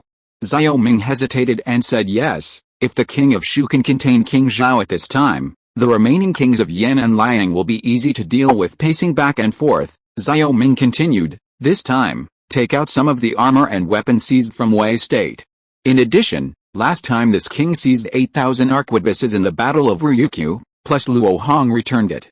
The arquebuses that came down will be sent to the king of Shu together, and of course there are also export-type artillery pieces, and the artillery that was given to the king of Shu will be temporarily given to the king of Shu. Do you give all 150 doors? Pang Yukin felt a little pain. Give it all. You ask Li Keihun to transfer some merchant ships out, and there will be warships escorting these merchant ships to send weapons to Shu. Xiao Ming's idea is very firm. These things are basically useless to him, but they are given to the king of Shu. Not necessarily. Now he only needs King Shu to hold King Zhao. Even if he pays a part of the cost, it is worth it. Pang Yukin nodded. Among the three kings, King Zhao was the most powerful. In his opinion, Xiao Ming's decision was right. He continued to ask, if this is the case, the lower official will delay for some more time and let the messengers of the three kings stay in Kingzhou for a few more days. Xiao Ming laughed when he heard the words. Pang Yukin sometimes showed a cunning side. Now the three messengers are still in Kingzhou, and now they should use the strategy of delaying troops. The two agreed. Pang Yukin went back, and Xiaoming fell into deep thought. These vassal kings with different surnames have inherited as long as the Great Yu Kingdom, and being able to maintain their rule for such a long time is enough to show that they are not fools. In his opinion, this strategy of delaying the army can only be delayed for a month. In a month's time, he may have to face the war, in which Yandi is the closest to him, and facing Weidi, which has just been occupied by him, is a direct threat to him. He believed that King Yan must think of him the same way now, and even this alliance was planned by King Yan, because once Xiaoming was defeated, it was King Yan who would gain the most actual benefits. After all, King Zhao and King Liang were too far away from Wei and Qi. Thinking of this, he naturally aimed at King Yan first with a scruple in mind. Xiaoming thought of the messenger group he recruited some time ago. The purpose of this messenger group was Osman. Although the Japanese state may contain the forces of the barbarians, Xiaoming is still a little uneasy. For him, the real threat to the barbarians is the Ottoman Empire, because he learned from Yu Yun that the current Ottoman Empire is powerful. Even the West is afraid of 3. The war between the two never stopped. Thinking of this, he decided to move to Bowen College tomorrow to teach them some simple communication languages, and then let them dress up as merchants and travel to the Ottoman Empire on a Dutch merchant ship. Why is your highness busy with government affairs and never resting? Fei Yu'er entered the main hall at some point, and saw Xiaoming showing a smile. Xiaoming's expression softened, and he said, "Some urgent matters cannot be delayed." When he was talking, he saw Fei Yu'er put his hand on his stomach lightly, so he asked, "What? Is your stomach uncomfortable, His Royal Highness? It's the princess who is happy." Xiaohong took the initiative to help Fei Yu'er say it. "I'm happy." Xiaoming heard the words with a surprised look. Since the last time Fiji and Pang Yukin mentioned this matter, he has not deliberately avoided it, and now Fei Yu'er is finally pregnant. How long has it been? Xiaoming walked towards Fei Yu'er, and the smile on Fei Yu'er's face grew stronger. Chapter 618 Gradient Mood. "Your Highness, it's been over a month." Fei Yu'er bowed her head shyly, with a hint of happiness in her eyes. The melancholy in his heart was dispelled by Zidizi's excitement. Xiaoming took Fei Yu'er's hand and said, "Don't do anything during this time. Take care of your body with peace of mind. Xiaohong, now that the princess is pregnant, you can take care of it carefully." "Yes, Your Highness." Xiaohong bowed. Fei Yu'er had a vomiting reaction 6 days ago. After the doctor's diagnosis, he congratulated Fei Yu'er on being pregnant. After getting the news, Fei Yu'er and Xiaohong were both overjoyed. It has been almost 2 years since Fei Yu'er entered the palace. Although Fei Yu'er didn't say anything on the surface, she was always anxious from the day she married Xiaoming. She was not a carefree Fei Yu'er, but Princess Qi, and she would even become the queen of the mother world in the future, and it is terrible to have no children in the harem of the mother and the son of. After all, she understands that Xiaoming, who is an emperor, cannot be the only one in the harem. Even for political marriage, new people will be added to the harem. Which emperor in the past dynasties is not like this? Xiaoming didn't understand what Fei Yu'er was thinking. Now that the world is undecided, he doesn't have much time to waste on the love of his children. It's just that now Fei Yu'er is pregnant, and as a father, he also needs to fulfill his responsibilities as a father. In the bedroom, Xiaoming and Fei Yu'er were chatting and laughing. They also shared their experiences in the Three Mountains Kingdom. Fei Yu'er was obviously nervous when he mentioned that the Three Mountain Kings intended to marry. However, she was relieved when he said that he would betroth this girl to Xiao Ziyan, the 9th prince. Fei Yu'er's appearance made Xiaoming laugh. In his opinion, no matter how inferior men and women were in ancient times, women still wanted to be favored. Ziyan is now 16 years old, so it's time to choose a princess. Fei Yu'er said according to his seniority, Xiao Ziyan wanted to call his cousin Fei Yu'er, and he was actually his own younger brother. Among many princes, Xiaoming was the only one who could be trusted. After all, Xiao Ziyan has both royal blood and Fijian blood, so it is worthy of him to marry the daughter of the Three Mountain Kings as a side room. After all, the Mountain King is just a small place, and now he only needs the stability of the island. Speaking of Xiao Ziyan, Xiaoming asked, "By the way, what is Ziyan doing recently?" Xiaoming asked. Xiao Ziyan and his mother-in-law went to King Zhao after Chang'an last time. After the first day of meeting, he rarely saw Xiao Ziyan. His Royal Highness is really a noble person who has forgotten things. When he arranged for a group of Chang'an officials to study at Bowen Academy, didn't His Highness also arrange him? Now he is studying at Bowen Academy. What are you studying? Xiaoming asked. Habitually he didn't think so before, but since Xiao Wangsun gave him the seat, he began to instinctively pay attention to the Chang'an nobles and King Zhao.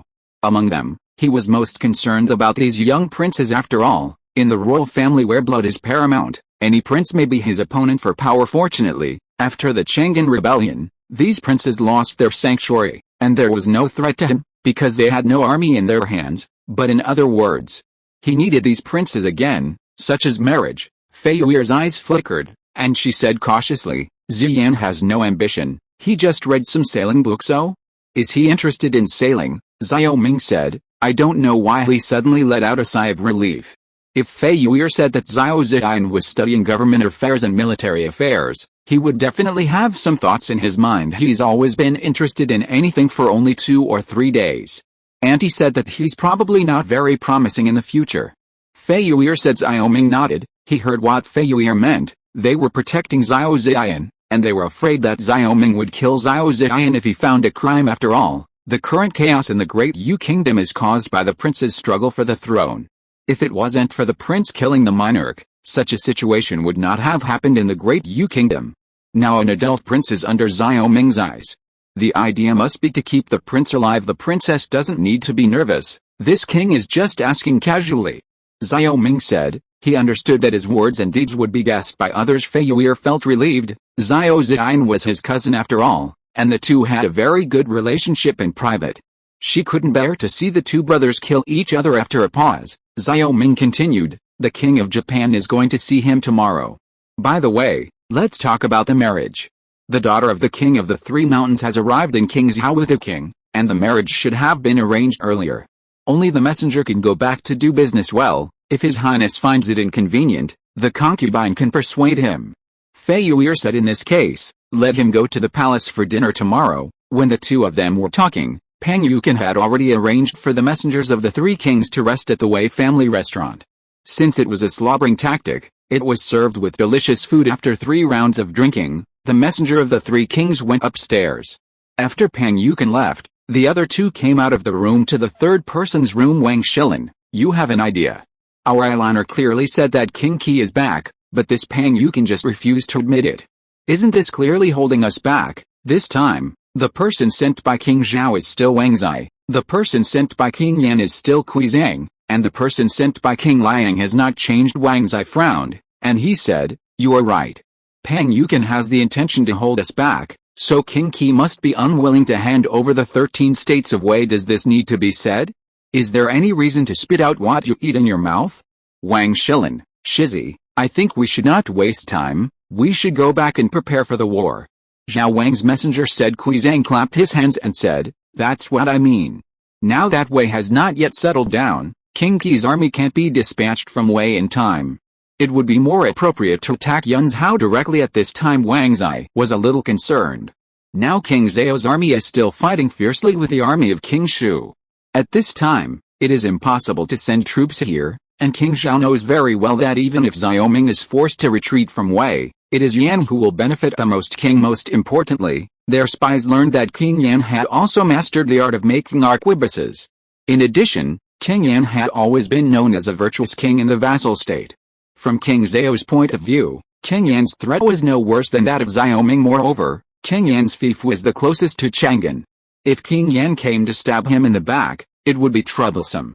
Chapter 619. Don't worry, you two, acting recklessly may lead to disaster. Now that King Qi has not rejected our proposal, wouldn't the loss outweigh the gain if we rashly start a war? Wang Zai couldn't stand Zhang Hao and Kui Zhang's questioning, but now King Zhao really couldn't take his troops and horses to deal with Xiao Ming, so when he came, King Zhao instructed him to try his best to get Xiao Ming to make concessions through coercion. I'm waiting again. If I wait any longer, I'll miss a good opportunity. I'm waiting for the vassal state to be in danger. Kui Zhang's face showed anxiety now that Xiao Ming has swallowed the 13 states of Wei State. Yan State, which is adjacent to Wei State, bears the brunt. When Xiao Ming suddenly took Jinling City, the spies spread the news to Bazhao. At that time, King Yan was shocked. Although King Yan believed that this truce contract could only limit Xiao Ming for a period of time, he did not expect that he would tear up the contract within half a year. According to King Yan's idea, he was going to use the arquebuses obtained from Xiao Ming to build a musket team, but in the past 6 months he ordered the recruitment of national craftsmen to forge, and now only 8,000 arquebuses have been produced, which is far from his goal. Still far, so he immediately sent messengers to discuss the matter with Zhao and Liang, in an attempt to further weaken Xiaoming or even destroy Qi completely. We can't wait any longer. If King Zhao refuses to send troops, Liang Guo is willing to form an alliance with Yan Guo and jointly attack Xiaoming. Now Xiaoming is the only royal clan who threatens us. If Xiaoming does not die, we will be in trouble. And we have served the Xiao family for so many years, and we should take turns in this country. Zheng Hao's words were very explicit, completely tearing off the superficial disguise of the three. He knew very well that the royal family was the yellow flower of yesterday. Within the vassal state, they no longer called themselves vassal kings, but directly called themselves kings. The former Yandi, Xiaodi, and Liangdi had become Yan, Zhao and Liang for them. Even if they don't want the power of the great Yu kingdom, they hoped to get rid of the shackles of the royal family completely and dominate one side. But while they were dreaming, Xiaoming became their dream. A prince who could unify the great Yu kingdom was their biggest threat. Sure enough, it's Liang Guo's righteousness. Kui Zhang heard this and laughed out loud, and he said to Wang Zai bluntly, Wang Shilin, don't think that if you have 13 princes in your hands, you can give orders to the world.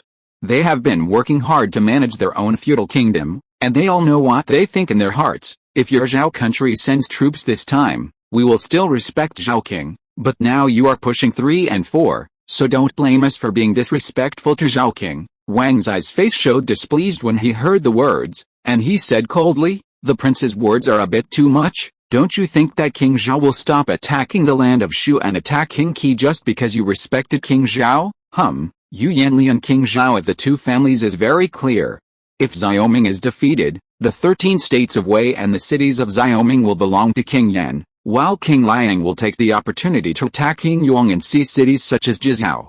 But we can only be far beyond our reach and act as thugs for you. Both Kui Zhang and Zheng Hao's eyes flickered, and they both felt a little guilty. As Wang Zai said, they had already taken precautions against King Zhao, and they also had some deals in the dark.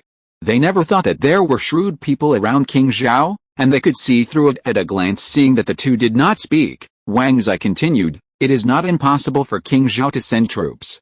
As long as you throw troops to help King Zhao conquer the land of Shu, we will send troops to fight with you. Both Kui Zhang and Zheng Hao were silent. What was the difference between King Zhao's capture of Shu and Qi's capture of Wei? What? Don't you dare. When Wang Zi was right, he knew that King Yan and King Liang were harboring ghosts. Then Shilin Wang said what should be done?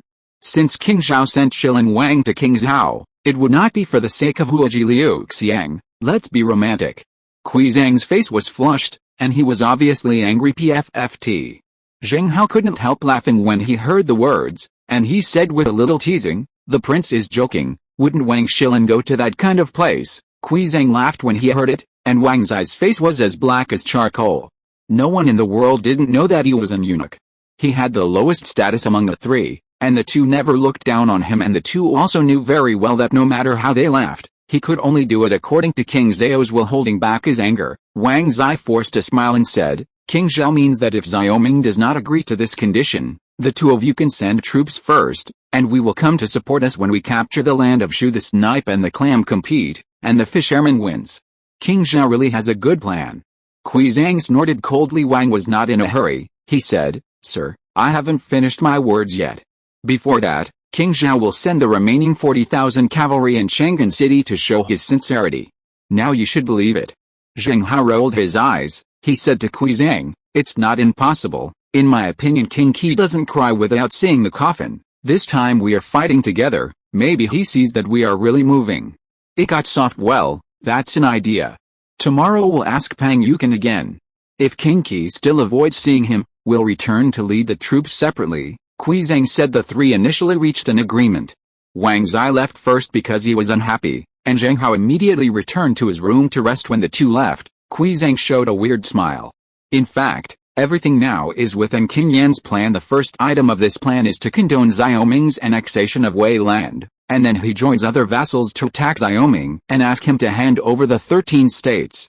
13 states in the country, and Xiaoming was just wasting his time in vain. Next door to Kui Zhang lived was Wang Zai. When he returned to the room, his face suddenly contorted, and he made a vicious bow in the direction of Kui Zhang's room. Shuzi, sooner or later the miscellaneous family will chop you up with their own hands. Wang Zai hated. Although King Zhao planned to send 40,000 cavalry this time, He was not very interested in this alliance in Liang Guo compared to Xiaoming. What King Zhao was really worried about was annexing the land of Shu. In this way, King Zhao could attack and defend like Qin. And he still had a granary in his hands.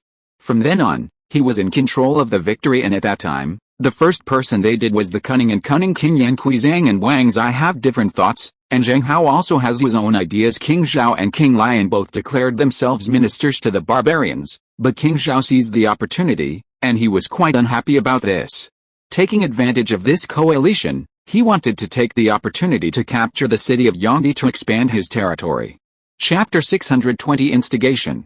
Xiaoming woke up from his sleep to the duang-duang sound of the pendulum clock. I got up and looked at the time. It was 7 o'clock in the morning. Now that there is a pendulum clock, the way King Zhao records time has also changed. Compared with the previous rough records, the pendulum clock now provides data accurate to the second. He was excited for a long time yesterday because of the news of Fei Yuer's pregnancy, and chatted with Fei Yuer until midnight before they fell asleep. His Royal Highness has been running around all day, so why don't you sleep for a while? Fei Yuer was lying on the bed, her voice was a little lazy. After pregnancy, Fei Yuer became lazy. Xiaoming is not surprised about this. This is the pregnancy period. The characteristics of, after all, come from modern times, and as technology spar also has information in this regard. In the previous life, Xiaoming was alone and without support. Now that he has come to this world to marry a wife and have children, he gradually forgot the past and felt that he was becoming more and more integrated into this world, especially when he learned that he had become a father. He suddenly felt a sense of responsibility rose in his heart, and he had to be more careful for the sake of his family. After all, the result of the defeat in the kingship is only one, and the other side is cut down by other vassal kings. Go to sleep. This king still has to deal with the messengers of King Zhao, King Yan and King Liang. Xiaoming smiled lightly. Fei Yuer seemed a little remorseful. She said, "It's really not the right time for my concubine to be pregnant, but I chose it at this time of frequent wars. Isn't this causing trouble for your highness?" Xiaoming got off the bed and got on the boat and said, "The princess's words are bad. This government affairs is the king's business. You only need to be at ease and support yourself. This king will not put you in danger." Fei Yuer nodded. Maybe because she was too sleepy, she fell asleep again when Xiaoming wanted to say something. Shaking his head, dressed neatly, he left the dormitory, simply drank porridge, ate 5 buns, and then left for the government office. When he arrived at the government office, the pendulum clock in the government office was stopped at 8 o'clock.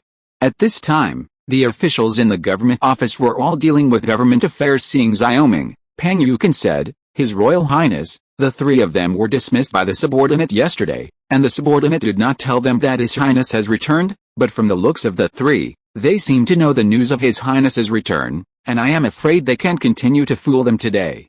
They are so this king is going to go out and talk to them personally today, and explore their bottom line. By the way, Xiaoming said, for him, the history is very similar.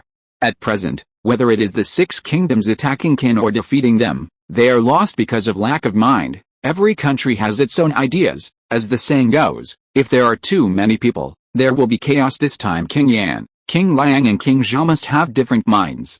If they can defeat them one by one, it will be the perfect result. But he also understands that there is not much room for maneuver between himself and vassal kings with different surnames. The 2 had just finished speaking when the officer entered the government office and informed Wang Zai that the 3 of them were waiting outside the door. Xiaoming and Pang Yukan looked at each other, and they both left the mansion together. Your Highness. Seeing Xiaoming, the 3 of them bowed together. At this moment, Kuizang squinted at Pang Yukan and said dissatisfiedly, "Pang Xiaofu, didn't you say that His Highness is not in King Zhao? How do you explain it now?" "Yeah, if we didn't meet, I don't know when we can meet His Highness." Zheng Hao also said. Wang Zai glanced at the 2 of them and said nothing. He has served as Empress Zhao for many years, and he is very clear about the word proportion. What the 2 said seemed to be aimed at Pang Yukan, but in fact they were expressing dissatisfaction with Xiaoming. Xiaoming could hear it naturally. He pretended to say, "The 2 messengers have misunderstood. This king has not yet informed Pang Xiaofu when he entered the city. How can he know?" But why did the 3 come to King Zhao? While talking, Xiaoming let the 3 of them enter the mansion. At this time, Zhan Xingcheng also rushed over, and the 6 of them sat together again in the room where the truce contract had been signed. His Royal Highness, this is the truce contract signed at the beginning. I wonder if your Highness still remembers it? Zhang took out the truce contract at this time. Wang Zai and Zheng Hao also took out the contract and placed it on the table. Xiaoming didn't look at the truce contract, but said, "This king naturally remembers this matter, but what is the matter with King Zhao, King Yan, and King Liang? King Wei is rebellious. This king is just cleaning up the royal scum. This is the king family affairs." When Zhang and the others heard the words, they were speechless. They didn't know how to refute the words. Wang Zai was the first to react and said, "Your Highness, it's not that we are too busy. This is because King Wei personally sent an envoy to invite us to discuss this matter. His Highness has betrayed the contract. First of all, now it's rake HMPH, when you use the excuse of sending troops to coerce this king, and force this king to sign this truce contract, you were the first to bully others. If this king attacked King Wei, you made irresponsible remarks, then King Zhao attacked the land of Shu. King Yan seized my royal Yingzhou, Song Cao, Liang King seized my royal Jianzhou. How to explain Suzhou?" Xiaoming retorted. If it was a passive response in the past, now Xiaoming has enough ability to take the initiative to deal with it, so he does not plan to continue to talk with him. Now everyone understands the situation in the Great Yu Kingdom. Zhang and Zheng Hao looked at each other with a twinkle in their eyes. After the Chang'an Rebellion, the two groups sent troops to capture several states and counties that once belonged to the royal family. Together with King Zhao, the three of them took all the land in the north that belonged to the royal family. Carve up. Xiaoming didn't mention it last time. They thought that Xiaoming had acquiesced in this fact, but Xiaoming suddenly brought it up. HMPH, these lands belong to no owners, why can't we take them? Zhang said like a rogue. He had no reason to say anything about this matter. After all, if they still recognized the royal family, their actions would be treason. Zheng Hao echoed, "That's right, the first emperor is dead. And the 13th prince is just a puppet of the king of Zhao. Without the last emperor's edict, we would not recognize a baby as emperor. Because of this, our purpose of capturing these cities is it is also for the royal family to temporarily keep these places, so as not to fall into the hands of outsiders." Wang Zai was furious when he heard the words, and the two were simply scolding King Zhao for being rebellious. He said, "The prince murdered the king of Zhao entered Chang'an to help the royal family, and the 13th prince is also the direct son of Queen Zhao. This throne is not. Who else can he belong to? His Royal Highness King Qi is right, you two are the wolf's ambition." Xiaoming was stunned for a moment, but he just provoked a random sentence, and the three of them quarreled. He suddenly understood in his heart, it seems that the contradictions between these three secretly are not small at that time. Even if the three families send troops together, I am afraid it will be a scene of watching another death. Thinking of this, he feels more at ease, but although there are contradictions, he believes that the three families can still form a coalition. In this way, they will no longer have any restraints and can become emperors on their own. But Xiaoming will not let them form a coalition army so simply. They are not the only three families in the Great Yu Kingdom who know conspiracy and tricks. If you're listening to this novel on a channel other than Fanfic World, it means they downloaded and uploaded it without effort. We cordially invite you to visit our channel, Mundo Fanfic Novelis. There you'll find the original version of this story and you can explore many other novels of various genres. We're waiting for you to immerse yourself in a world of incredible novels. Chapter 621 The Only Choice. There seems to be a smell of gunpowder smoke in the council hall of the government office. Wang Zai's angry rebuke made both Zhang and Zheng Hao pale, as if they were about to scold. However, Zhang still had a hint of sobriety in his mind. Before the big situation, he calmed down and said to Wang Zai, "Wang Shilin, don't forget what we are doing in Kingzhou today." Wang Zai suddenly woke up, and only then did he realize that he was provoked by Xiaoming. Now that King Zhao has entered the capital and ordered the world, the matter of the two of them taking the opportunity to seize the royal state and county is the direct contradiction between the three, because King Zhao once issued an edict to reprimand the two people rebel, let them hand over the city. The two of them naturally refused to agree. King Zhao took so much advantage, and they also did not want to suffer. The three calmed down and looked at Xiaoming at the same time. In fact, they had only one purpose: to restrain Xiaoming, that is, Xiaoming's royal family. If it was King Wei who captured Qi, they would also send troops. Now that Xiaoming's words had forced them to the corner, Zhang completely tore off his disguise and said, "His Royal Highness, the three of us came to Kingzhou today not to discuss with His Highness, but to inform His Highness, if His Highness does not hand it over. In the 13 states of Wei, we must join forces to fight against Your Highness. In this case, This king will be waiting for you in the city of Yunzhou. Xiao Ming's tone was also very strong. He knew very well that he and the three families would end up in an endless end, and that the king with different surnames would eventually wipe out the royal family if you handed over the 13 states of the Wei land. It would only go to ruin faster. The hearts of Kuizang and Zheng Hao trembled. At this time, Xiao Ming's face was firm, and his eyes showed a color that was not negotiable.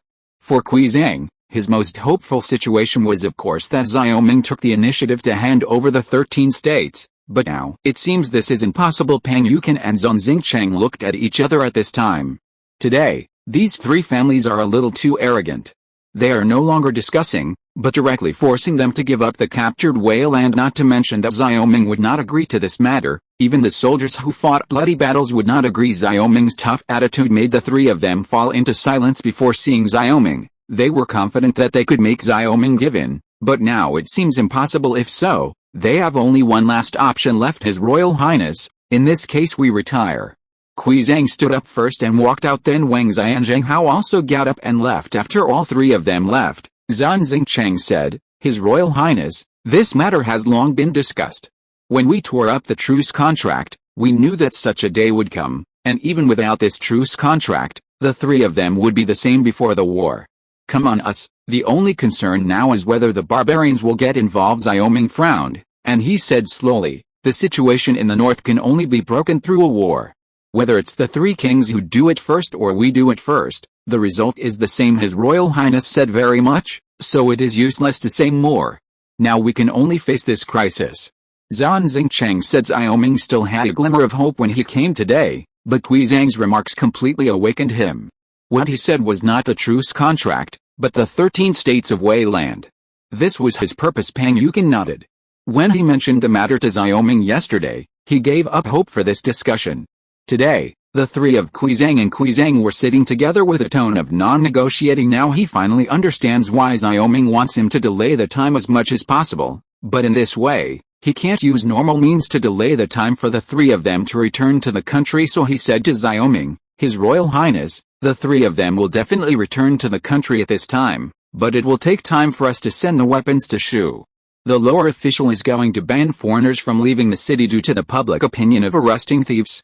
What does your highness think? Well, this method is good. The three of them will definitely jump. Xiao Ming said with a smile. Pang Yukin is getting more and more black. Zhang Xingcheng shook his head with a wry smile. The two countries are not at war, so this is the only way to deal with these three people. But remembering one thing, he said, His Royal Highness, the King of Shu is the younger brother of the third prince with the same father and mother, and the King of Shu has already been loyal to the King of Chu. At this time, the King of Shu is in trouble. The King of Chu must be equally impatient. Your Highness should inform the King of Chu. In this way, the King of Chu only needs to help the King of Shu to hold the King of Zhao, and deal with the King of Yan and King of Liang. You can do it with ease. This king has this intention, and you have to go to this matter. When the King of Chu learned that the three families were going to attack me, he would definitely send troops to the land of Shu. After all, in the king's view, the entire south is his back garden. King Zhao will be allowed a share of the pie. Yes, Your Highness.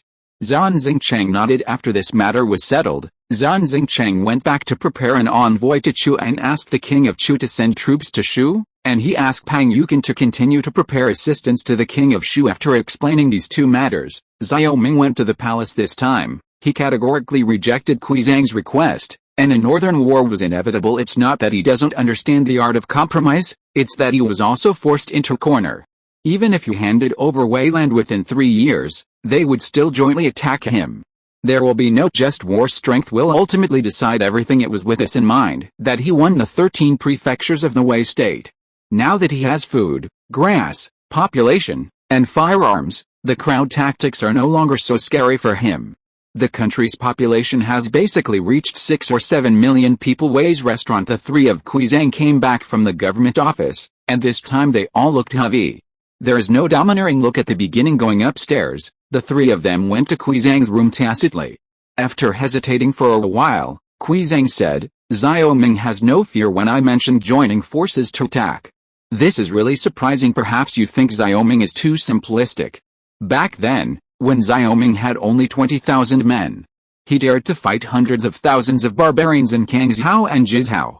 How could you be afraid of us today? Wang Zai said lightly. Zhang Hao also had the same worry. When Xiaoming did not make a strong statement, they all believed that Xiaoming would be afraid, because the first time Xiaoming signed a truce contract under their threat, they would never have thought that Xiaoming was just a truce. Count on count, Xiaoming will die in our hands sooner or later. It is better to kill him while he is still young, than to wait for him to completely merge Wei Di into the kingdom. This time we must work together to kill Xiao Ming. In this way, the Great Yu Kingdom will no longer have any royals who can compete with us. Chapter 622 The Accident at the Banquet. Noisy voices came from Dongxi into the Weijia restaurant, and there was a stream of people outside the glass windows. Wang Zai looked at the bustling King Xiao scene and felt uncomfortable for a while. In his opinion, this King Xiao is now much more bustling and lively than Shangan. Facing Zhang Hao's somewhat agitated words, Wang Zai said in a deep voice, "This is the only way to do it today. Let's try it out and see how much Xiaoming has." Kui Zhang smiled. Wang Zai's words meant that the three families had reached an agreement. He said, "If that's the case, we should hurry back and prepare for this coalition." Wang Zai and Zhang Hao nodded. The three of them went back to pack up their salutes and headed out of King Xiao City, but when they reached the south gate, they were immediately stopped by the soldiers guarding the city. Pang Xiaofu has an order: the city is searching for Wei state spies, and outsiders must not leave the city. The South City Gate guard said solemnly. When the carriage was stopped, Wang Zai and the three got out one after another. Upon seeing this, Kui Zhang said angrily, "I am the heir of King Yan. You are searching for what King Wei has done to me, and you can't let me go?" A hint of worry flashed in Wang Zai's eyes. He did not speak, but Zhang Hao stood by Kui Zhang's side. He echoed, "We are the messengers of King Zhao, King Yan, King Liang. You dare to stop us? Don't die." The city gate guard had already received Pang Yukin's order, and he repeated, "I don't care where you are messengers, none of you can leave King Xiao City until this search is over." "Hey, I'm going to leave the city today, let's see what you can do to me." Kui Zhang was also used to running wild in Yandi. Today, he was so angry because of Xiaoming's words, he ordered the accompanying guards and said, "Out of town." When the guards of Yan State heard the words, they drew their swords one by one and were about to break through the door. At this time, the eyes of the guard of Nanchang became gloomy. With a wave of his hand, the guards in front of the city gate immediately aimed their muskets at the group, and the conflict was about to break out. Seeing that something was going wrong, Wang Zai immediately stopped Kui Zhang, and he said, "Isn't the eldest son yet to see it? This is probably the order of King Qi. Now that the three of us have decided to attack he is probably going to keep us in this King Xiao City for a while." It's day. Kui Zhang rolled his eyes when he heard the words. He suddenly realized something, and said in a little panic, "Will King Qi kill us, when the two countries are at war? If we don't kill us, if King Qi wanted to kill us, we would have already done it. The prince doesn't have to worry." Wang Zai advised, "I am afraid that the pain of this flesh and blood is inevitable."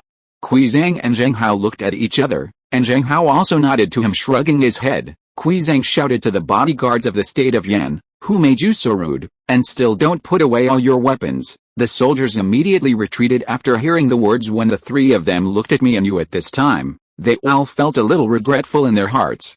They had known that they would become hostages in a blink of an eye, and they would not have sent envoys to King Zhao, but nowadays like this, they can only accept it. After returning with the accompanying officials, the three went to the government office again.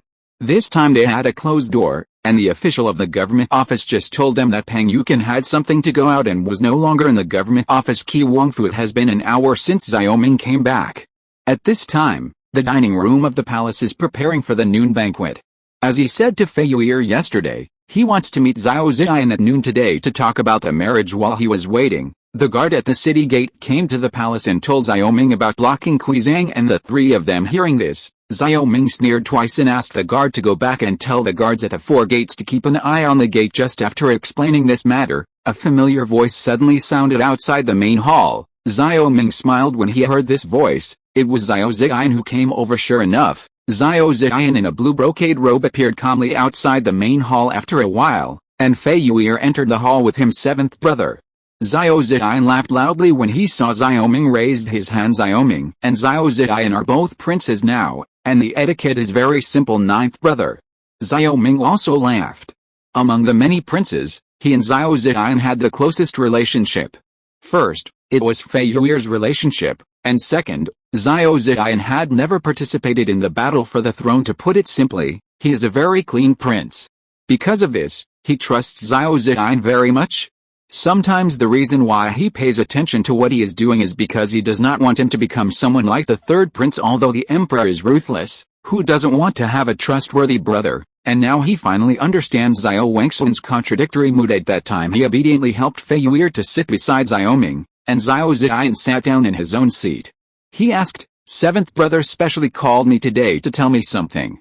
Xiao Ziyan continued to face like a spring breeze since the Chang'an rebellion. He accompanied his mother and concubine to King Zhao, where he saw a world different from Chang'an, and after learning about it, he was completely intoxicated by various books. When he was in Chang'an, he was a bohemian character, and now he is like a wild horse without a bridle when he comes into contact with different students and books. Xiao Ming nodded and gestured to Fei Yu'er. Fei Yu'er said at this time, "Speaking of which, this is a happy event. Your Highness has decided a marriage for you." Marriage? Xiao Ziyan was stunned for a moment. Although he was surprised, he understood that only Xiao Ming could decide his marriage this time. This king passed by the kingdom of Three Mountains. The king of Three Mountains intends to have a relationship with the kingdom of Great Yu. This king has been thinking about it. Now this is only the right prince for you? Xiao Ming said. The idiot brother of the Three Mountain Kings has heard of it, but wouldn't it make the Three Mountain Kings feel more at ease if the seventh brother took the daughter of the Three Mountain Kings? Xiao Ziyan had a puzzled look on his face before Xiao Ming could speak. Fei Yu'er reprimanded, "Nonsense, now only your Highness can take care of you in the current situation in the Great Yu Kingdom. As the saying goes, the elder brother is like a father, and his Highness has his own reasons for letting you marry the daughter of the Three Mountain Kings. Besides, if your Highness is a concubine, you will not be able to turn to the Three Mountain Kings. The daughter of the Huainan King is the first choice." Yes, I forgot about this.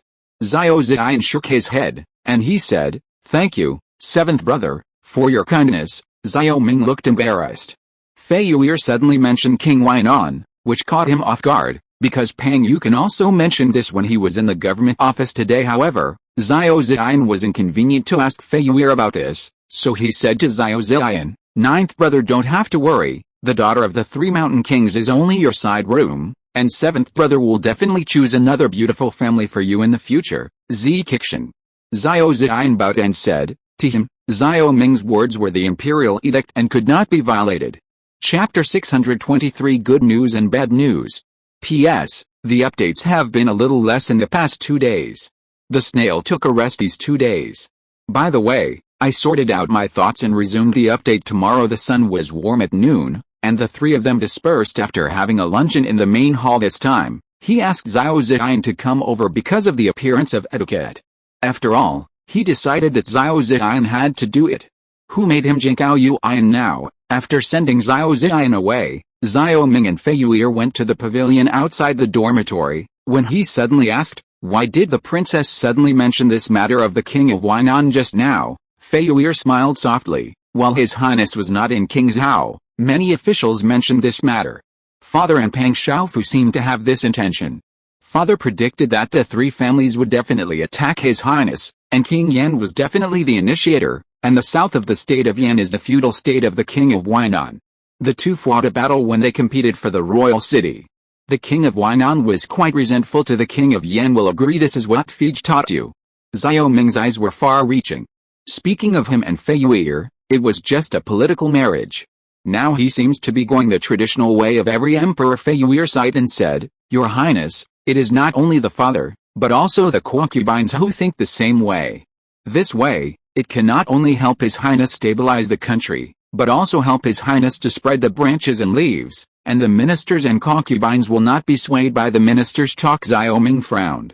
For these ministers, his family affairs are state affairs, and Xiao Ming is quite helpless about this. After all, he is still unable to change the traditional form of imperial power. While the two were talking, Wang Zhuan suddenly walked towards him and bowed to Fei Yu'er and Fei Yu'er. Wang Zhuan opened his mouth and looked like he was about to speak. Xiao Ming understood. He got up and went to the main hall with Wang Zhuan. He asked directly, "Good news or bad news?" "There are good and bad. I don't know which one should your highness listen to first." Wang Zhuan was rarely humorous. This king always likes to bite the hard bones first and tell the bad news. Xiao Ming said after the Chang'an rebellion, the king of Chu has been going south to seize the royal prefecture and county. A month ago, the king of Chu's army reached the vicinity of Annan Kingdom. It is said that they encountered the invading Annan Kingdom and the French army. Wang Zhuan said slowly. Frenchman. Xiao Ming's heart skipped a beat. This Annan Kingdom is Vietnam in later generations. According to Claire, the current Annan Kingdom has actually become a colony after the joint invasion of the French and Spaniards. The French have always been ambitious, wanting to open up the trade port with the Great Yu Kingdom through the Annan Kingdom, so they have been instigating the Annan Kingdom to invade the north. Now the news brought back by Wang Zhuan has confirmed this. This is really bad news. I hope that the king of Chu will not be a traitor to the French. Xiao Ming was a little worried.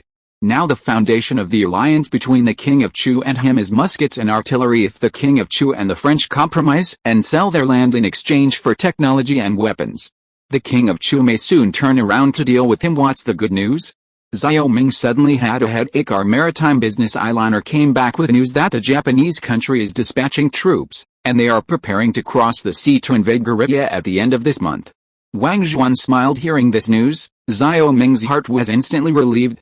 As a result, the attention of the barbarians would likely turn to Gaoli, and thus would not participate in the coalition of the three kings. Is there any other news?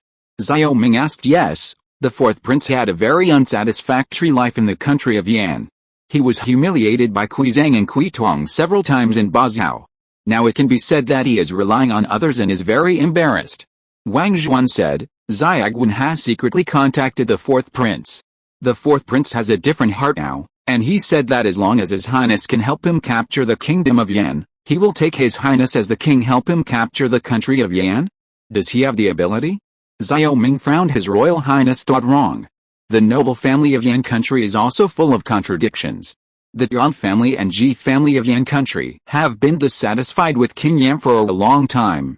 It was the natal family of the two concubines of King Yan, and King Yan ceded the land of the two families and their affiliated noble families to the common people in the name of King Xian, and since then the two families have resented. It turns out that if you want to be a virtuous king, you must offend the wealthy family. This Yan Wang is interesting. Xiao Ming said. Wang Zhuan smiled and said, His Royal Highness is wrong this time. This King Yan is just a cunning. He occupied part of the land of other noble families and returned it to the common people, but part of it fell into the hands of the Kui family. Well, it is possible that the fourth prince will succeed. Xiao Ming was suddenly a little excited. He said, This time the three kings' allied forces are the opportunity, but King Yan is not a good thing, and neither is he. Wang Zhuan nodded and said, But at present, there is the Japanese country in the north crossing westward, the barbarians are eyeing it, the Annan Kingdom is in chaos in the south, and the Tubo country is invading frequently in the west. It is the honor to honor His Highness. Xiao Ming sighed slightly. Wang Zhuan's meaning was very simple, that is, let him learn Xiao Wangsun to stabilize the country, and when the imperial power is in hand, he will clean up the disobedience Xiao one by one. Only then did he understand how difficult it was for Xiao Wangsun to maintain an undivided Great Yu state. I understand what you mean, Xiao Ming said, just like what Pang Yukan and Fiji said. Now he needs to unite all the forces that can be united, even the wealthy. Only in this way can he unite the Great Yu Kingdom as soon as possible, instead of wasting his national strength in a long civil war. He knew very well what the fourth prince was like, but now the enemy of the enemy is a friend. As long as the fourth prince can call him the emperor, this business can still be done, but he still needs to do one thing before that, which is to ascend the throne. Only when the official yellow robe is added can he hope to restore the Great Yu Kingdom to the situation before the Chang'an rebellion without bloodshed. Or that it is enough to defeat the kings of Zhao and Liang. By the way, Your Highness, there is another happy event. Wang Zhuan suddenly laughed maliciously. The king of Huainan is threatened by the king of Yan in the north and the king of Chu in the east, and now there are quite a few officials in Jingzhou. The official suggested that King Yan and His Highness marry, and the tone of Qingzhou City is also a show of Huainan merchants deliberately releasing a test to His Highness, and now it seems that Pang Xiaofu and Fei Jie both agree the king of Huainan can not only threaten Yandi, but also set a nail in front of King Chu's gate. It can be said that the location is very important, and the king's fleet can arrive within 7 days from Jinling City. Wang Jiao is naturally the icing on the cake. Xiao Ming pondered. Wang Zhuan laughed when he heard the words, and he said, Your Highness, this is the few important pieces of information that the lower official wants to say. These are the remaining pieces of information. While speaking, Wang Zhuan handed a booklet to Xiao Ming. Chapter 624 I am the only emperor. The grass-yellow brochures densely record the information about the Great Yu Kingdom and its surroundings. After telling Xiao Ming about 3 important things, Wang Zhuan left from the main hall. Now, as the tentacles of the secret guard are getting deeper and farther, Wang Zhuan is also much busier than before. Xiao Ming is the person who often does not see him in many cases. Information was passed on to the palace by members of other secret guards. After taking a brief look at the information above, Xiao Ming frowned slightly. Although the information on the booklet was not as important as these 3 things, it was enough for him to make plans based on these contents. For example, there is information about Ji's family in Xianjian in the Yan Kingdom. According to this information, he can prepare 2 ways. One is to use the 4th prince, and the other is to directly bypass the 4th prince and cooperate with these 2. But as to which one to choose, it depends on whether the 4th prince will be obedient. In addition to the contradictions in the state of Yan, it also recorded the current movements of the barbarians and guerrilla. One piece of information caught his attention. According to the content provided by Wang Zhuan, it seemed that Queen Zhao and King Zhao were not very happy together originally. Xiao Ming thought that King Zhao and Queen Zhao co-created the drama of the prince murdering the king, but now it seems that things are not as simple as he imagined. Slowly nodding his head, Xiao Ming had something to think about. According to the information, in general, the princes who were once supported by the vassal kings are now living a life under the roof. The 4th prince is like this, and I am afraid that the 3rd prince is also the same. But if they end up like this, they can only say that they deserve it, and they just believe the words of these princes. Putting away the information, Xiao got up and walked out. What Wang Zhuan mentioned made him have to think carefully. Now the Japanese attack on guerrilla is a once-in-a-lifetime opportunity for him. The barbarians are bound to step in, and at that time he really has to face a situation that he can't handle. Outside the main hall, Xiao Ming's eyes narrowed due to the dazzling sunlight. He glanced at Fei Yu'er, who was still in the pavilion, and smiled bitterly. Fei Yu'er mentioned the marriage of the daughter of King Yan at the luncheon. No accident, this must be the unification of opinions in the King's Hao court, and Fiji will inevitably analyze the pros and cons for Fei Yu'er, not to mention that according to the tradition of the Great Yu Kingdom, the main room has the responsibility to choose the side room for the husband. While thinking about this, Xiao Ming walked towards Fei Yu'er. Seeing Xiao Ming coming, Xiao Hun put away his smile and stood with his hands down, while Fei Yu'er said, "His Royal Highness frowned." Presumably Wang Zhuan brought some news that gave His Highness a headache. Xiao Ming nodded, and he tentatively said, "Wang Zhuan said that the news of this marriage was deliberately released by the merchants sent by King Yan to test this king. In this way, King Yan intends to reach an alliance with this king through marriage. His Royal Highness, if this is the case, isn't it exactly what the concubine said?" Fei Yu said, "Dad said that the king of Huainan is more loyal to the court than other vassal kings. It seems that he did this out of justice." Wang Zhuan's intelligence also said the same. "There are still people who support the royal family in this world." Xiao Ming said slowly, "If this is the case, this king can't live up to the good intentions of King Huainan. It is enough for a modern man to have a wife, but in the face of the fact, he finds that political marriage is unavoidable in this era." He had never seen King Yan's daughter, and he didn't know whether it was ugly or beautiful, but this time even a hyena had to get it back. After all, if he could unify the Great Yu Kingdom, it would be worth this sacrifice. Although this is a very hard idea, as an emperor, sometimes he really can't help himself, and now he is also fighting to win an ally. Fei Yu'er naturally understood Xiao Ming's meaning. This matter was basically settled. She couldn't say anything to her, otherwise a jealous queen would be accused of being unworthy of the queen by the ministers. After a pause, Xiao Ming said, "There is another matter. Before the arrival of the Three Kings Alliance, this king will be enthroned as emperor. As a queen, you have to prepare. This king will let the Ministry of Rites prepare a dress for your ascension." Fei Yu'er said in surprise. Xiao Hun also widened his mouth and widened his eyes. Xiao Ming nodded. Now that the 13 states of Wei land have been incorporated into the kingdom by this king used to have no strength, and now it is time to rectify his name. His Royal Highness said that it is quite absurd for King Zhao to enshrine the 13th prince, and it is equally ridiculous for the King of Chu to enshrine the 3rd prince as his monarch. Only His Royal Highness held the edict in his hand and kept it a secret. These Xiaoxias have become foxes and tigers, Fei Yu'er said solemnly. Xiao Ming nodded. This king has thought a lot about this decision. King Zhao, King Yan, and King Liang's wolf ambitions want to destroy the royal family. How could this king fulfill their wishes? After a pause, he said, "Princess, you will prepare for it next." This king is going to discuss this matter with Pang Yukin. Yes, your highness.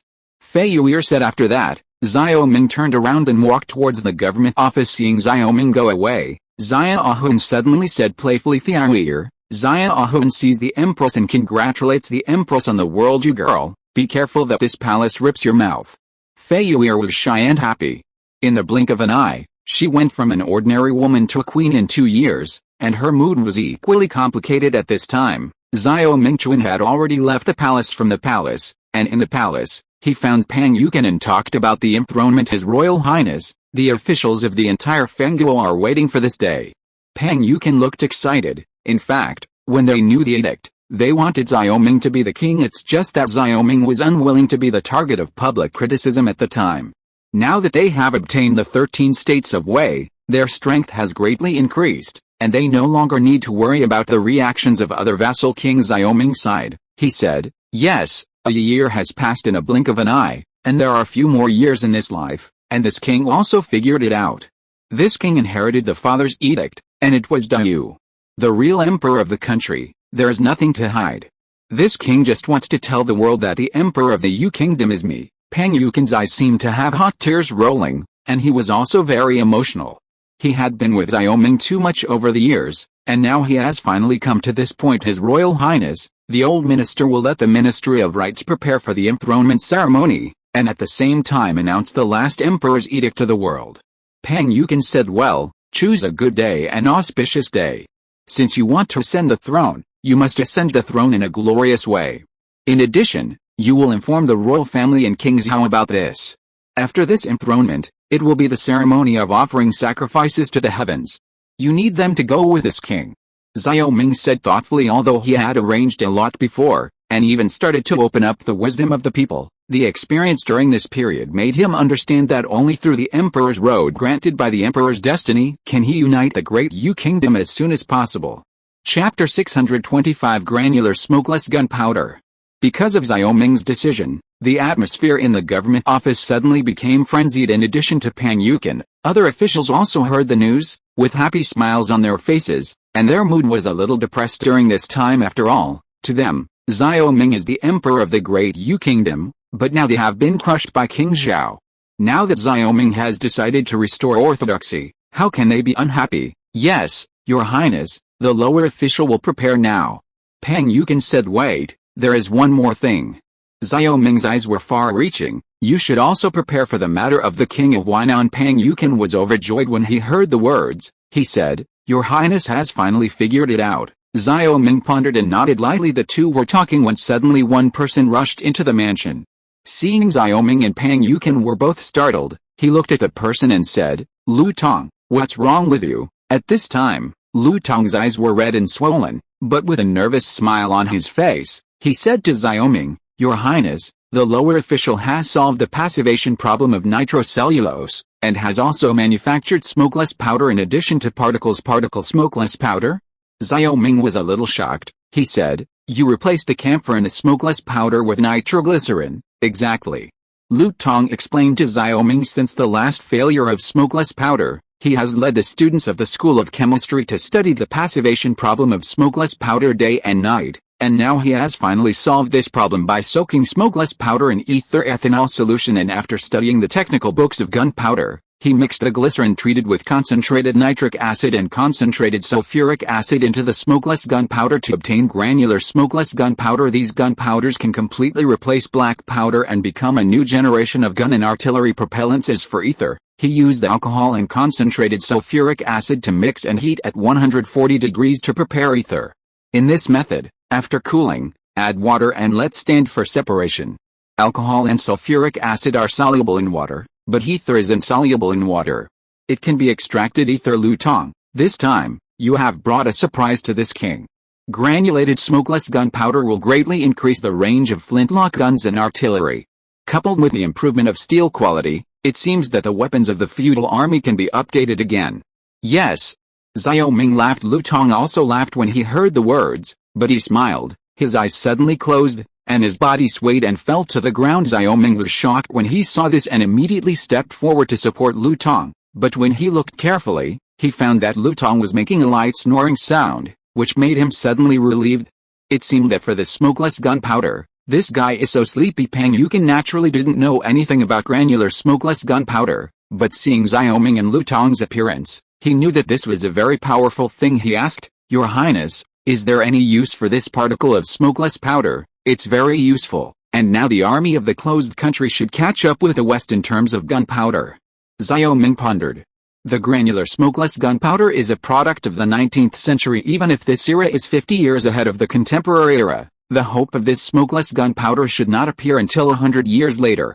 Before that, the hope has always been black gunpowder. However, although Lu Tong has produced granular smokeless powder, it is estimated that mass production will take some time, but there should be no problem with a small amount of equipment. At least with a rifled gun and particle smokeless powder, his rifled gun will truly reach the level of the Mignet rifle, and the range will reach a fear value of 900 meters. Pang Yukin smiled when he heard the words. The West was only a concept in his eyes, but Xiaoming said that it was always gratifying to say that gunpowder surpassed the West. He said, "His Royal Highness, this Lu Tong should be rewarded."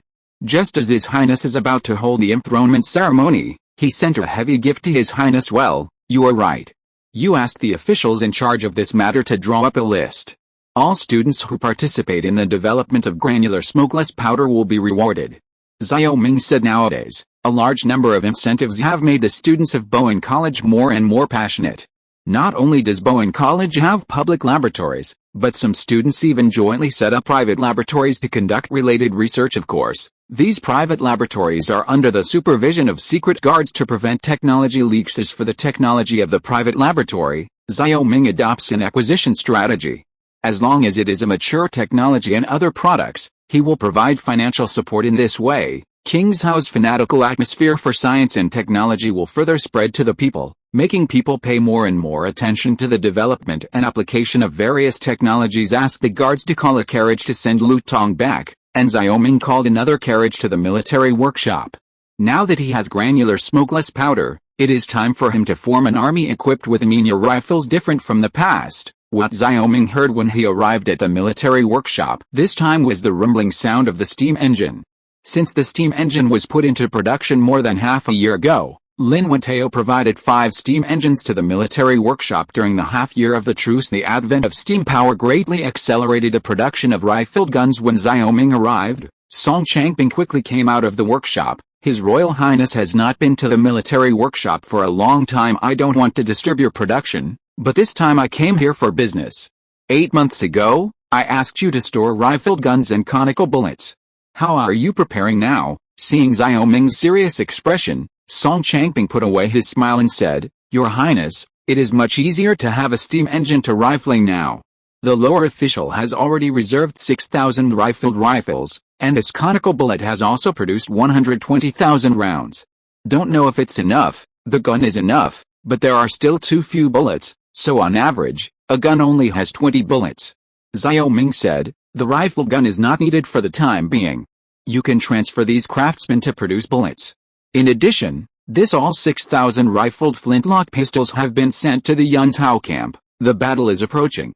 This time this king will be of great use." "Yes, Your Highness." Song Changping said this time when the 3 kings tried to join forces to attack him. The reason behind his categorical refusal to compromise was also because of his confidence in his own strength, and this confidence came from these 6,000 rifled flintlock guns because even without smokeless gunpowder, these guns can shoot about 400 meters. Now with smokeless gunpowder, the range of these guns is enough to kill the opponent's artillery in contemporary times. It is precisely because of the threat of the minute rifle to the artillery that the artillery is upgraded again to improve the survival rate of the battlefield. After explaining the matter of Song Changping, Xiaoming was about to go back. At this time, Chen Qi suddenly came out of the small cannon in excitement, and he said to Xiaoming, "Your Highness, the steel produced by the steel workshop can completely replace bronze. Field guns will be much faster in cost and production." End of this chapter. Thank you very much for reaching the end. Don't forget to like. Looking for more exclusive content and immediate access? Subscribe to our Patreon. Remember, every like, subscription, or donation encourages us to continue. Thanks to everyone. See you in the next video.